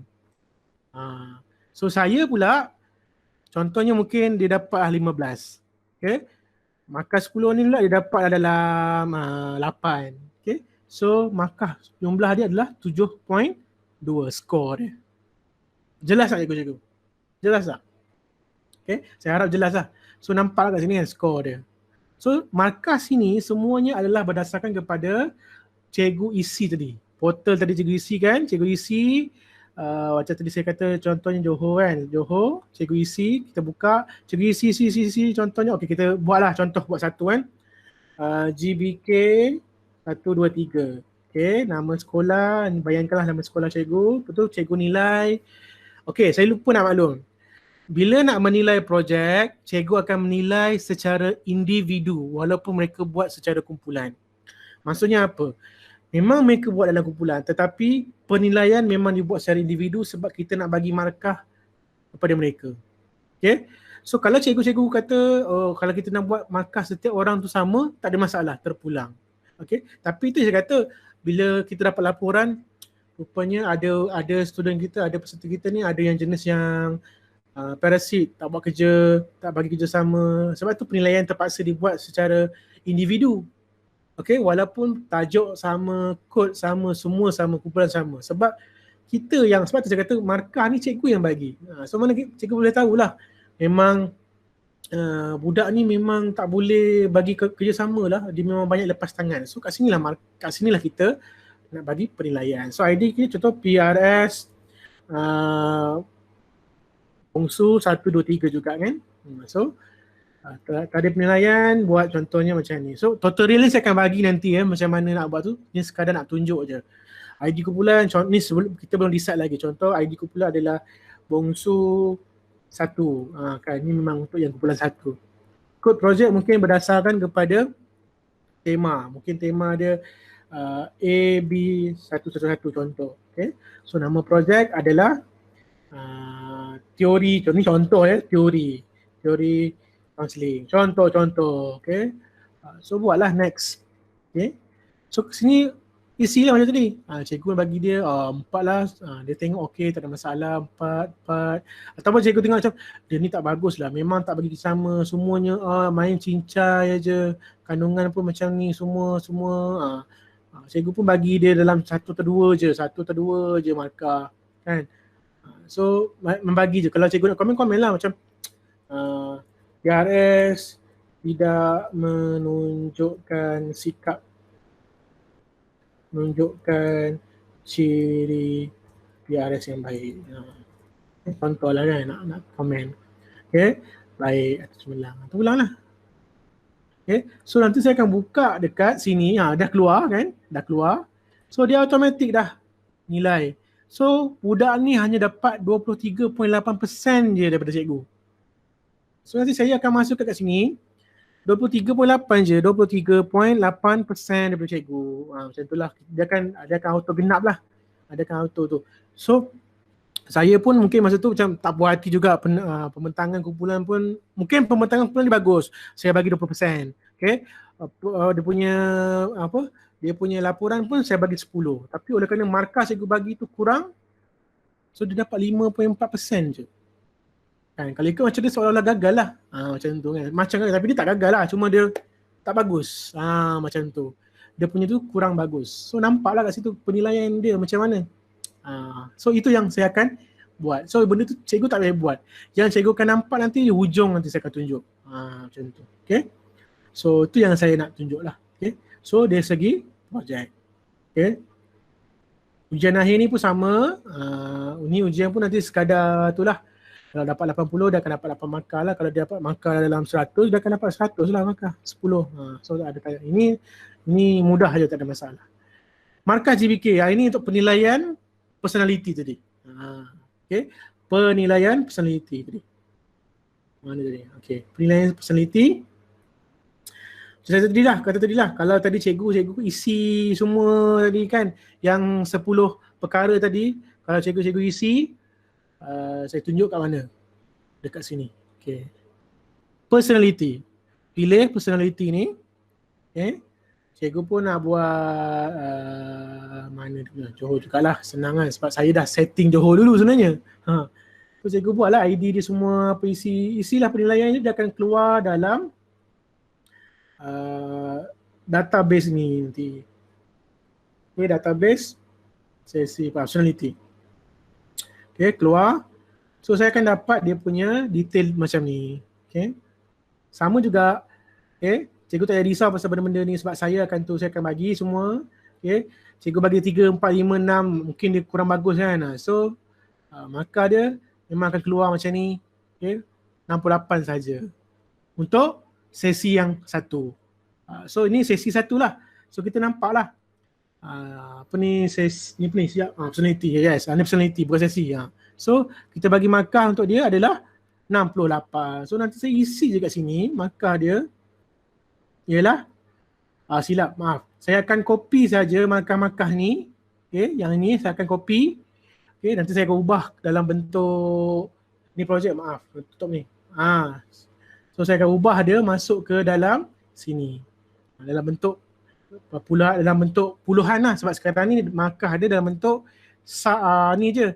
So nanti saya akan setting balik. Ni tak habis setting, maaf lah. Tak habis setting. So contohnya ni 60, 80, 100, 40, 60 ni contoh lah ya. Contoh je. So dia akan, contohnya macam ni lah. Kita dapat macam ni. So kita ubah. Katalah 70 dia dapat. So 60 je dia dapat. Yang ni dapat 40 je. Yang ini dapatlah 80, yang ini dapat dalam 90. So markah dia akan berbeza lah kat sini. Dapatlah daripada 20 markah tu 14.8 dia markah dapat. Macam tu penilaian. So ini memang penilaian daripada cikgu totally. Saya just, nanti kalau saya dah habis setting, saya just copy paste je sebenarnya. Tak ada masalah, saya copy paste je. Okay, jelas saja tu. Okay, so ini markah GBK. Okay, next ialah markah sesi. Markah sesi, setiap sesi tu memang telah diperuntukkan markah dia. So bila cikgu isi markah sesi kat sini, borang penilaian sesi bantu. Okay, so ambil Johor sebab saya dah setting Johor dulu. Okay, cikgu pun isilah ID guru penyelia, GBK 123 contoh, nama sekolah, Ustaz Damai. So sesi budak yang buat, yang kita nak nilai tu, contohnya PRS tu ya PRS Bongsu 123 contoh nama dia. So tarikh penilaian, tarikh cikgu nak buat penilaian. Bukan tarikh sesi tarikh penilaian cikgu nak buat. Mungkin sesi dia buat semalam. So cikgu buat penilaian hari ni. So hari ni lah. Hari ni, pilih hari ni. Kod sesi yang dinilai. Yang ini nanti pelajar ni diisi laporan. Bila dah isi laporan sesi, mereka akan dapat laporan tersebut melalui email diorang. So saya akan minta, ataupun cikgu boleh minta mereka forwardkan salinan laporan tu kepada cikgu. Ataupun kalau nak tunggu saya boleh, tapi makan masa sikit lah. Okay. Saya pun akan hantar juga, tapi yang kalau nak cepat, lepas je pelajar tu buat, PRS tu buat laporan, suruh dia hantar forwardkan ke email cikgu, ke email MOE ke, tak kisahlah macam mana pun, nanti dia akan dapat laporan. Contoh laporan dia dapat nanti, kena tunjuk juga ni. Saya hantar dekat email ni. Didik. Kena sign in pula. Tak apa, nanti saya akan tunjuk lah dalam yang akan datang nanti. So, mana penilaian? Ni, silap. Saya akan bagi kepada, benda tu akan masuk dalam sesi bantu. Dia complicated sikit cikgu sebab saya kena keluar masuk. Sebab tu bila saya kena setiap hari kena tengok benda ni. Setiap hari saya kena tengok. Okay. So sesi nilai. Okay. Contohnya ada macam ni kan. So yang ini cikgu buat penilaian, ada 5 item je cikgu kena isi. Cuma tapi bila kita dah tahu budak tu macam mana, sesi dia macam mana, so tak ada masalah. So nanti saya akan dapatlah komponen-komponen ni. Okay, so saya akan masuk dalam kehadiran ni. Contohnya untuk sesi 1 ni, cikgu bagi markah 68. So saya akan masukkan dalam markah ni 68. Itu saja. Katalah cikgu buat 68 sampai 20 sesi tersebut, maka inilah markah dia 20.40. Begitulah. So setiap tu saya akan tengok balik. Macam itulah dia punya tu. So bergantung kepada cikgu. Markah ni memang cikgu yang bagi. Contoh macam itulah. Okay. Faham ya benda tu? Okay. So lepas tu ni dari segi markah sesi. Okay. Dan jumlah markah yang cikgu akan dapat akses dan tengok adalah dekat sini, jumlah markah ni. Okay. Saya memang dah siap-siapkan. Okay. Katakanlah budak ni tadi latihan dia dapat 20% kan. Bila dapat 20% tadi, ni semuanya dia memang saya dah automasikan dia. Kita tengok latihan 20%, latihan ni kan 20%. So kan 20%. Kalau kata dia tak hadir satu, dia dapat 15%. Automatik dekat sini dia akan jadi 15%. Tapi still layak ditemu duga lah. Itu maksudnya. Kat sinilah nanti saya akan guna database ini untuk tengok dia ni layak tak dipanggil untuk temu duga. Okay. Maknanya dia 80% ke atas dia akan layak lah. Macam tu. Okay. Tugasan dia dapat 8. Katalah tugasan dia mungkin tak memberansangkan kan. Tugasan dia macam teruk kan 60. Saya bagi markah pun rendah 60. 61 je dapat 80. So dapat 6.5. So bila kita tengok balik dapatlah 6.5 tapi masih layak lagi ditemu duga. Okey lah, tak ada masalah. Okey. Tapi macam markah projek cikgu bagi rendah kan. Cikgu bagi rendah. Mungkin saya bagi tinggi, cikgu bagi dalam 30 je markah kan. Teruk sangat kan. Kan? Walaupun markah penuh untuk 20 untuk pembentangan dengan laporan, tapi sebab dia tak bagi komitmen lah apa, teruk sangat si Ainul Humairah ni contoh so dapat markah 6 saja. So bila kita tengok dalam jumlah markah dapat 6, tak layak pun dia untuk ditemu duga. Macam tu lah. So markah daripada cikgu ni yang penting sebenarnya bukannya daripada saya saja. Okay? Sesi pun sama kan. Contoh kalau markah projek ni bagus kan, mana tadi projek, markah projek bagus, cikgu bagi dia 70% kan, dapatlah 10, markahnya skor 10 kan. 70% tu paling tinggi lah. Maksudnya tadi bila cikgu bagi, kan cikgu dah bagi awal-awal tadi, lepas tu saya convert pada 70, cikgu bagi pula dalam katalah paling tinggi cikgu bagi dalam 60 lah kan, tinggi lah kan, dapat 9. So bila tengok balik dalam jumlah markah, markah projek dapat 9, okey lah, layak-layak. Tapi dia punya sesi teruk, dia mungkin banyak yang dia tak perform, dapat 50 je semua, contohlah dapat 50 semua. Kan, kalau ikut macam gagal lah, tapi kita tengok yang penting markah akhir. Dia gagal lah, dapat 15 separuh daripada 30%. So gagal. Walaupun cikgu bagi markah, personality dia tinggi juga, ataupun cikgu personality cikgu bagi dia dalam, katalah dalam 90 kan, markah semua kan. 18 bagus, tinggi dah. Tapi sebab dia punya sesi teruk, maka dia dapatlah, dia memang dapat 73.5 saja jumlah. So tak layak untuk ditemu duga. So macam tu lah. So markah yang saya kata tadi 60% cikgu kontrol, iaitu markah projek, sesi dan GBK ni memang memainkan peranan. Yang ini kalau saya fixkan pun 20, 10 pun je sekadar itu je lah. So yang ini je yang cikgu boleh kontrol. Maksudnya cikgu yang memberikan markah, saya hanya follow sahaja. Okay? Saya follow saja macam mana dia punya tu. So penting. So yang ini cikgu akan nampak. Yang ini saya akan bagi link, cikgu boleh tengok, cikgu boleh follow up selalu. Tengok prestasi PRS ni macam mana. Bagus ke tak bagus, teruk ke tak teruk, macam tu sebenarnya. Okay? Kalau ada soalan boleh tanya. Okay? Jelas tak setakat ini apa yang saya nyatakan? Okay. Macam itulah. So itu sistem markah yang saya dah tetapkan. So benda-benda tu semua cikgu-cikgu tak perlu risau. Sebab in the end of the day, di penghujung nanti saya dah sediakan report dia macam mana. Dari segi dokumentasi sebenarnya saya dah sediakan. Cuma nak tinggal cikgu edit sikit dan simpan untuk bagi pihak mereka. Sebab apa saya bagi kat cikgu? Sebab satu, cikgu akan simpan untuk dokumentasi cikgu sendiri. Sebab cikgu pun perlukan dokumentasi ni sebab bukti yang mereka ni dah naik pangkat kan, dah naik tahap seterusnya. So mestilah cikgu nak jadikan dia bukti, inilah pencapaian budak-budak tersebut. Okay? Dan satu lagi mereka akan dapat juga sebagai bukti jugalah. So senang. So penganjur dah buatkan, cuma tinggal cikgu-cikgu jaga, simpan elok-elok, dokumentasikan. Itu saja sebenarnya. Okay? So faham tak dari segi yang saya tunjuk tadi tu? Okay. So itulah sistem markah yang memang diguna pakai. Maknanya saya yang itu semua saya yang buat. Saya yang uruskan. Cikgu-cikgu tak payah risau. Mana yang saya kata cikgu-cikgu akan nampak yang ini saja, yang itu je yang cikgu akan nampak. Yang lain-lain tu semua tu saya yang uruskan. Tak ada, maksudnya cikgu tak payahlah masuk dah kena buat, kena key in semua benda tu kan. Memeningkan kepala, tak perlu. Saya yang peningkan kepala saya.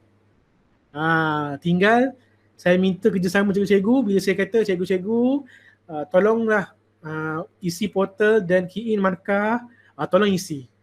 Jangan, kalau saya kata saya bagi masa dalam 2 minggu cikgu settlekanlah semua benda, settlekanlah, janganlah lambat-lambat.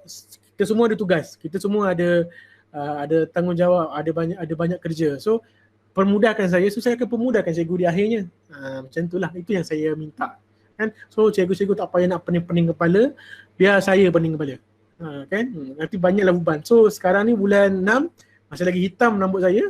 Lagi 3 bulan, dah putih semua rambut saya kan. Macam itulah keadaan. Okay. So itu yang saya nak tunjukkan tadi. So sekarang ni kita nak pergi kepada yang seterusnya. Okay. Iaitu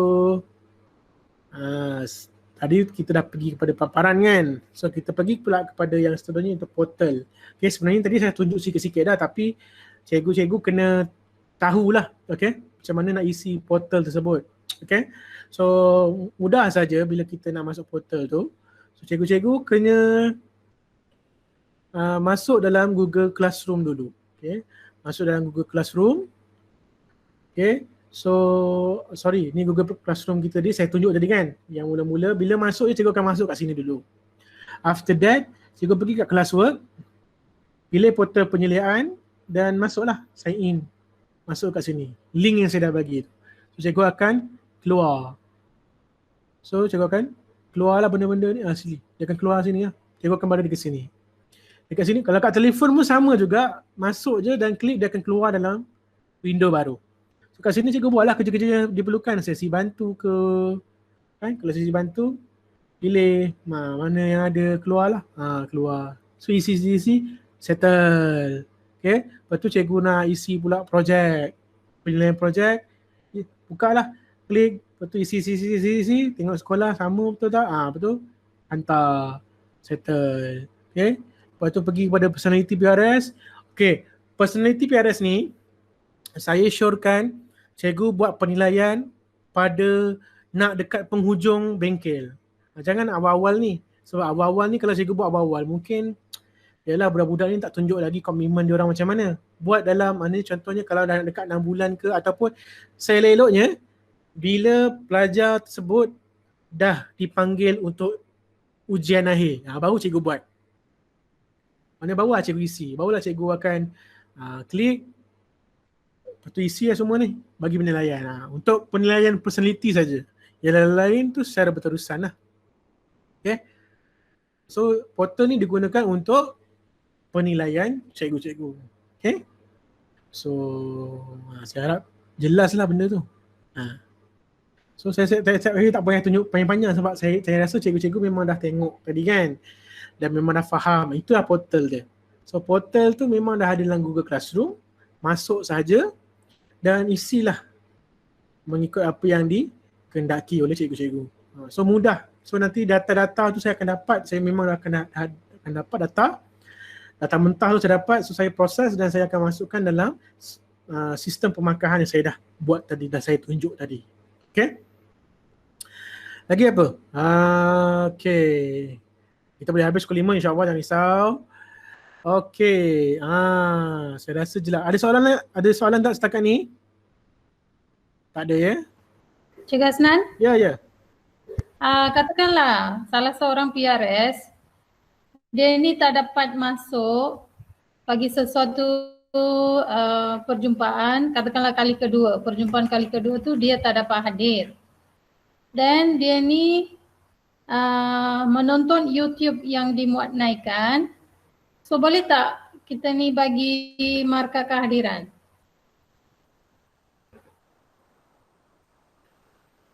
Okey, untuk yang itu sebab tu saya asingkan tadi ada markah semua pelajar akan dapat markah untuk kehadiran. Cuma saya kena tunjuk balik saya tunjuk balik dekat sistem. Okey, saya tunjuk balik penilaian tadi. Okey. Dekat markah latihan Okey. Kan kat sini saya akan masukkan tarikh, betul tak cikgu? Bila saya masukkan tarikh, maksudnya yang datang untuk hadir rasmi memang dekat sini dah ada. Dia akan tulis hadir. Yang tak datang dia tak ada. Tetapi untuk markah latihan, saya akan ambil berdasarkan bila dia masuk, kalau yang tak hadir tadi, bila dia tengok YouTube tu. Sebab dalam Google Classroom saya dah buat satu setting, bukan satu setting lah, saya dah buat satu soalan. Lepas dia tengok, dia kena klik saya telah lihat. Saya sudah lihat YouTube. So kat situlah saya gunakan data situ untuk melihat, oh dia ni datang, dia ni dah tengok video ni. So saya walaupun katalah waktu hari live tu 14 bulan 6, okay? Tapi si Aisyah ni dia tengok YouTube je, dia tak datang. So tapi dia tengok YouTube tu pada 15 hari bulan. Boleh, tak ada masalah. Still markah dia dikira. Tapi dia kena pergi ke Google Classroom, tonton YouTube dan klik. Ya, betul. Okay. Dia boleh je tengok, dia boleh je kalau tak nak masuk Google Classroom, nak tengok kat YouTube, boleh, tak ada masalah. Cuma saya perlukan kehadiran yang dia klik tu di Google Classroom. Baru dikira sebagai official. Jadi pesanan saya kepada cikgu-cikgu, kalau yang tak dapat hadir tu, cakap dengan dia, pastikan tengok YouTube dan lepas tu masuk Google Classroom dan klik yang saya telah lihat tu. Ataupun nak senang cerita, masuk je Google Classroom. Memang dia boleh tengok video tu sebab memang dah ada. Okay. So markah latihan, markah kehadiran latihan ni dia beza dengan kehadiran rasmi. Kehadiran rasmi ni hanya sekadar rekod je cikgu. Rekod je. Rekod pihak saya nak tengok, Ainul Humairah setakat ni dah 2 kali hadir. Setakat ni dah 10 kali hadir. Dia tak hadir 3 kali. Itu je lah. Sekadar itu je. Tapi yang paling penting, diorang ni kena hadir ataupun kena buat yang markah latihan sini. Kehadiran latihan ni. Yang ini memang saya masukkan tarikh sahaja. Saya memang terus masuk. So mana mungkin si Farid ni akan tengok pada seminggu lepas tu dalam 27 hari bulan 6 2020. Tak ada masalah. Still dikira. Masih lagi dikira 15 kan. Masih lagi dikira walaupun kat sini dia masih kehadiran ni masih lagi dikira. Jelas Okey, ada due date tak Cikgu Asnan? Okey, untuk yang kehadiran latihan topik ni tengok kat YouTube, dia tak ada due date. Dia tak ada. Sebab tu saya kata dekat diorang hari tu, cepat atau lambat bergantung kepada mereka. Contohlah, dia orang lain mungkin sekolah cikgu hantar 10 orang, 9 orang tu memang rajin betul lah buat tugasan, tengok apa semua tu, semua set lengkap. Contohlah katalah kita ambil contoh Ainul Humairah ni kan, dia memang datang dia setiap kali tu dia tu kan, so dia dapat markah penuh 20. Lepas tu yang seorang lagi student ni mungkin dia dapat markah yang Ainul ni dia dapat markah 20. Tarikh akhir dia dapat, contohlah dia datang hari yang terakhir 15 hari bulan 11 contoh 11 20. Okay, so dia dapatlah 20 markah. Tapi si Aisyah ni dia memang hanya dia hanya tengok YouTube pun sekali saja. Sampailah dah 15 hari bulan tu dia tengok sekali je. So inilah rekod dia. Kita bagi markah untuk personality dia lah. Ya betul. Maknanya cikgu akan bagi markah yang 3 perkara saya sebut tadi. Yang saya highlight tadi. Itu je cikgu bagi. So yang ini memang totally saya pun tak payah risau sebab dia tak ada due date. Maknanya kalau dia nak tengok contohlah kan pada 15 hari bulan 11, dia baru nak tengok pun boleh 15 hari bulan 11 tahun 2020 kan. Dia baru nak tengok video pertama. Boleh, silakan. Lepas tu esoknya dia buat pula 16 hari bulan 11 tahun 2020. Dia baru tengok. Boleh, tak ada masalah. Tapi dah dikira lah. So maknanya dia dah tengok 2 video, dah 2 kali dia datang. Cuma dia akan lewat lah. So orang lain 15 hari bulan 11 dah habis. dah dipanggil untuk untuk taklimat, untuk ujian. Ada bergema, ada yang buka ni ke? So bila dah habis tengok, maknanya dia dah habis 15 hari bulan 11 tu dia dah settle semua. So dia dah buat ujian, so dia mungkin dah dipanggil temu duga dan dah layak untuk dapat. Okay, tapi mungkin yang si Aisyah ni pula baru nak tengok, baru nak settle kan. Tapi kena ingat tugasan semua tu ada due date. Hanya yang tengok-tengok ni saja yang dilewat, maka dia lewat lah dipanggil. Ya, okey. Terima kasih. Okey. Okey. Okey. Oh, saya tak tunjuk tadi sebenarnya.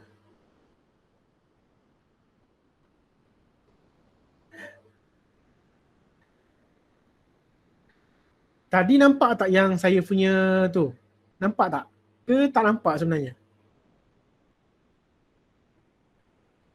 Tadi masa saya bagi, nampak. Oh, tak nampak. Betul, cikgu-cikgu diam aja, ya Allah. Okey, saya tunjuk balik. Astagfirullahalazim. Saya ingatkan cikgu nampak. Okey, okey, astagfirullah. Okey, bayangkan macam ni. Saya ulang balik Okey, katakanlah yang si Ainul Humairah ni, dia memang setiap kali kelas dia datang. So dia kehadiran dia akan dapat 20 lah. So untuk Aisyah Safiah ni macam cikgu tadi siapa? Cikgu Gandhi tadi kan cakap.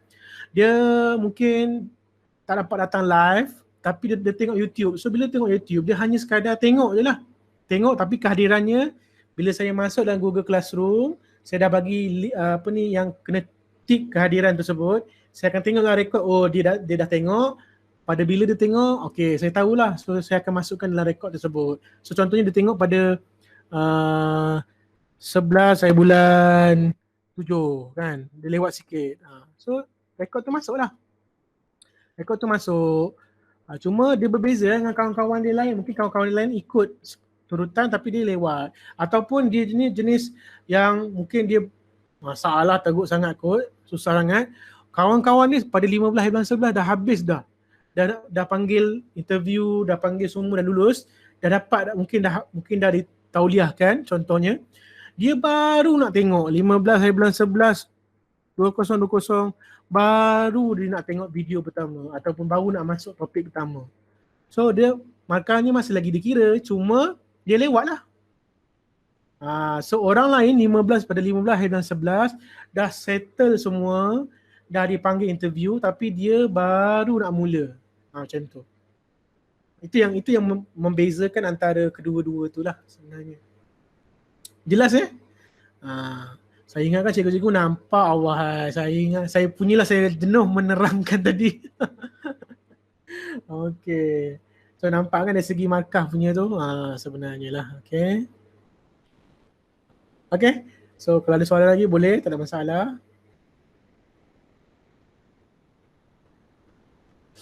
Okay, so saya stop presenting. Kita pergi kepada yang seterusnya. Okay, e-portal tadi dah selesai.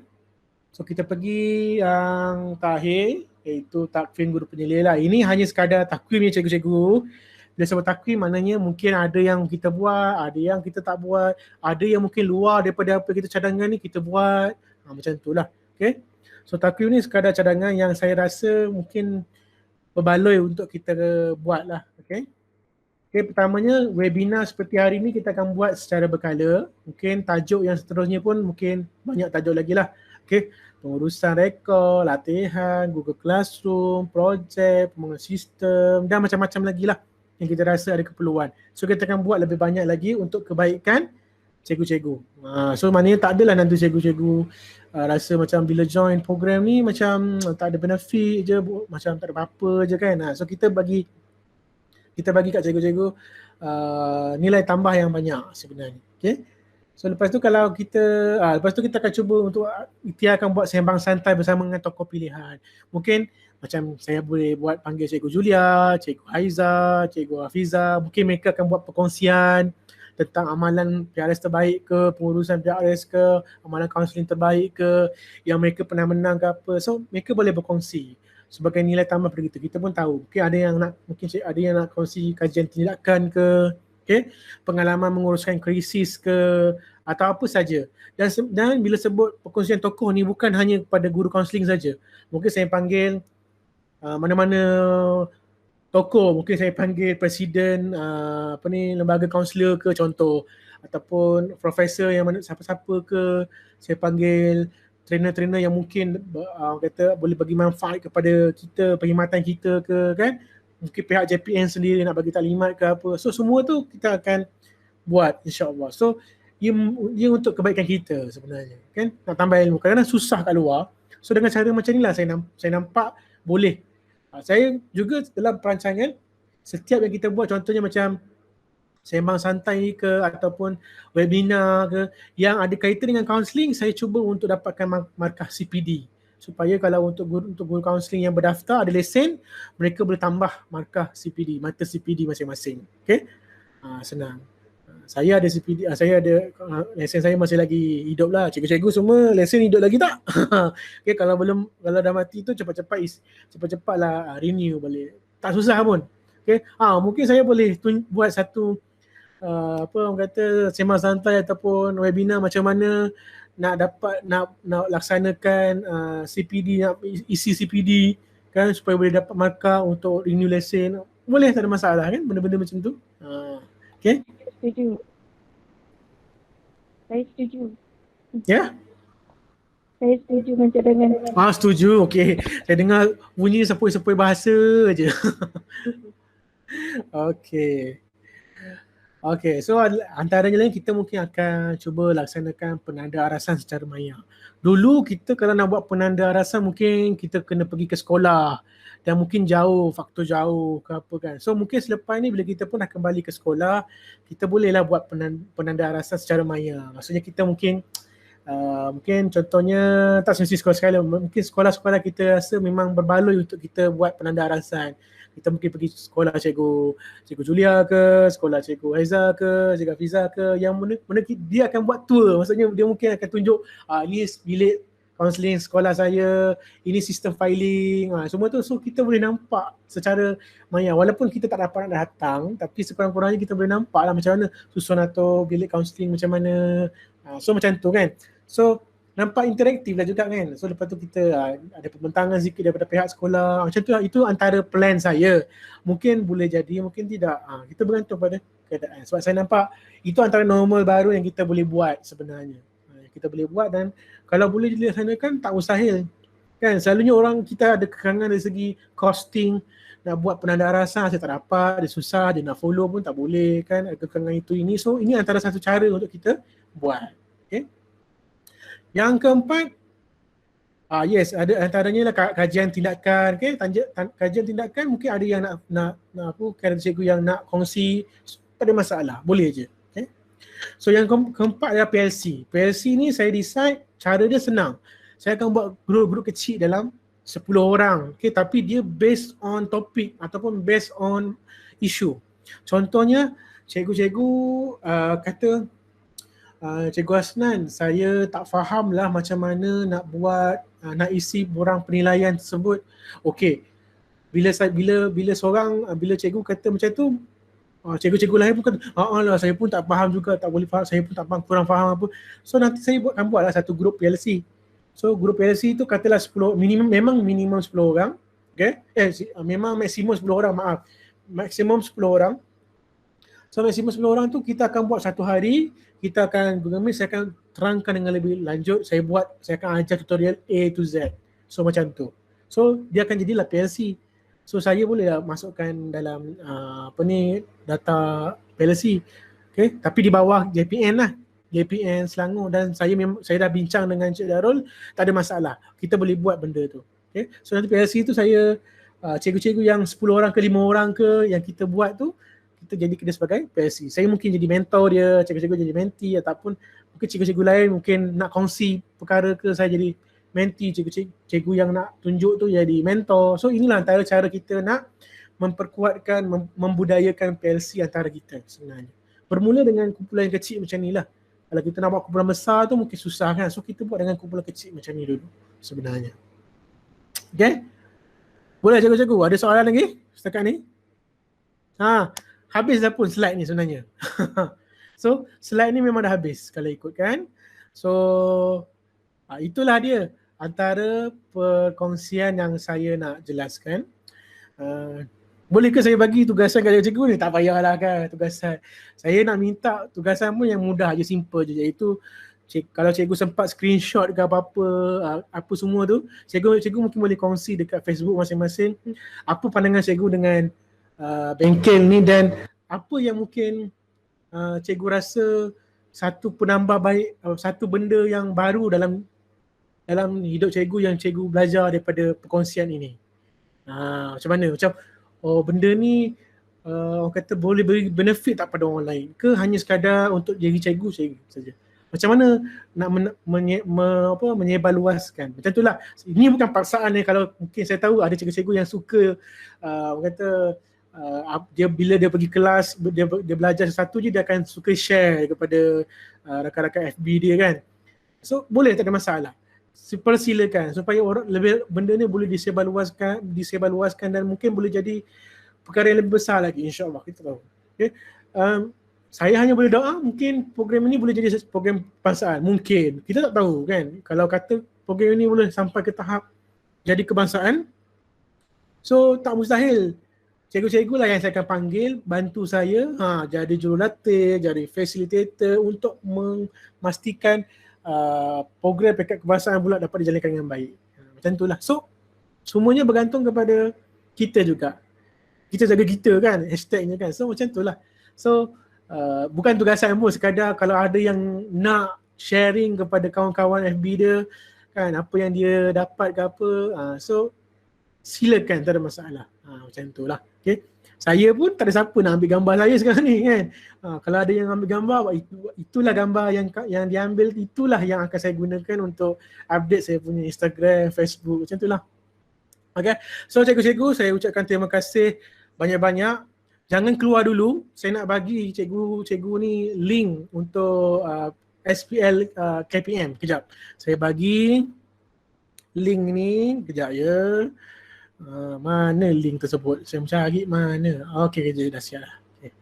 Okey. Cikgu-cikgu isi dalam ni ya, saya tak masukkan dalam grup WhatsApp ya. Saya tak masukkan. Okey. So itu dia. Saya dah masukkan dalam chatting SPL KPM punya link.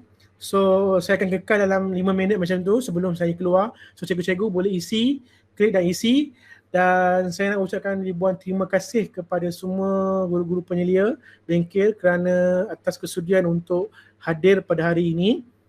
Dan saya harap perkongsian saya ini boleh memberikan nilai tambah kepada ilmu kepada cikgu-cikgu dan bolehlah beri orang kata pencerahan yang lebih lanjut lagi tentang pelaksanaan bengkel ini. Okey, bengkel ini memang benda baru cikgu dan saya faham ada banyak kekurangan dan penambahbaikan yang perlu dilakukan. Maka feedback daripada cikgu-cikgu lah saya perlukan untuk menambahbaikkan bengkel ini supaya in future tier seterusnya, tier 2, 3, 4, 5 dan seterusnya jadi lebih baik lagi pada masa hadapan. So terima kasih banyak.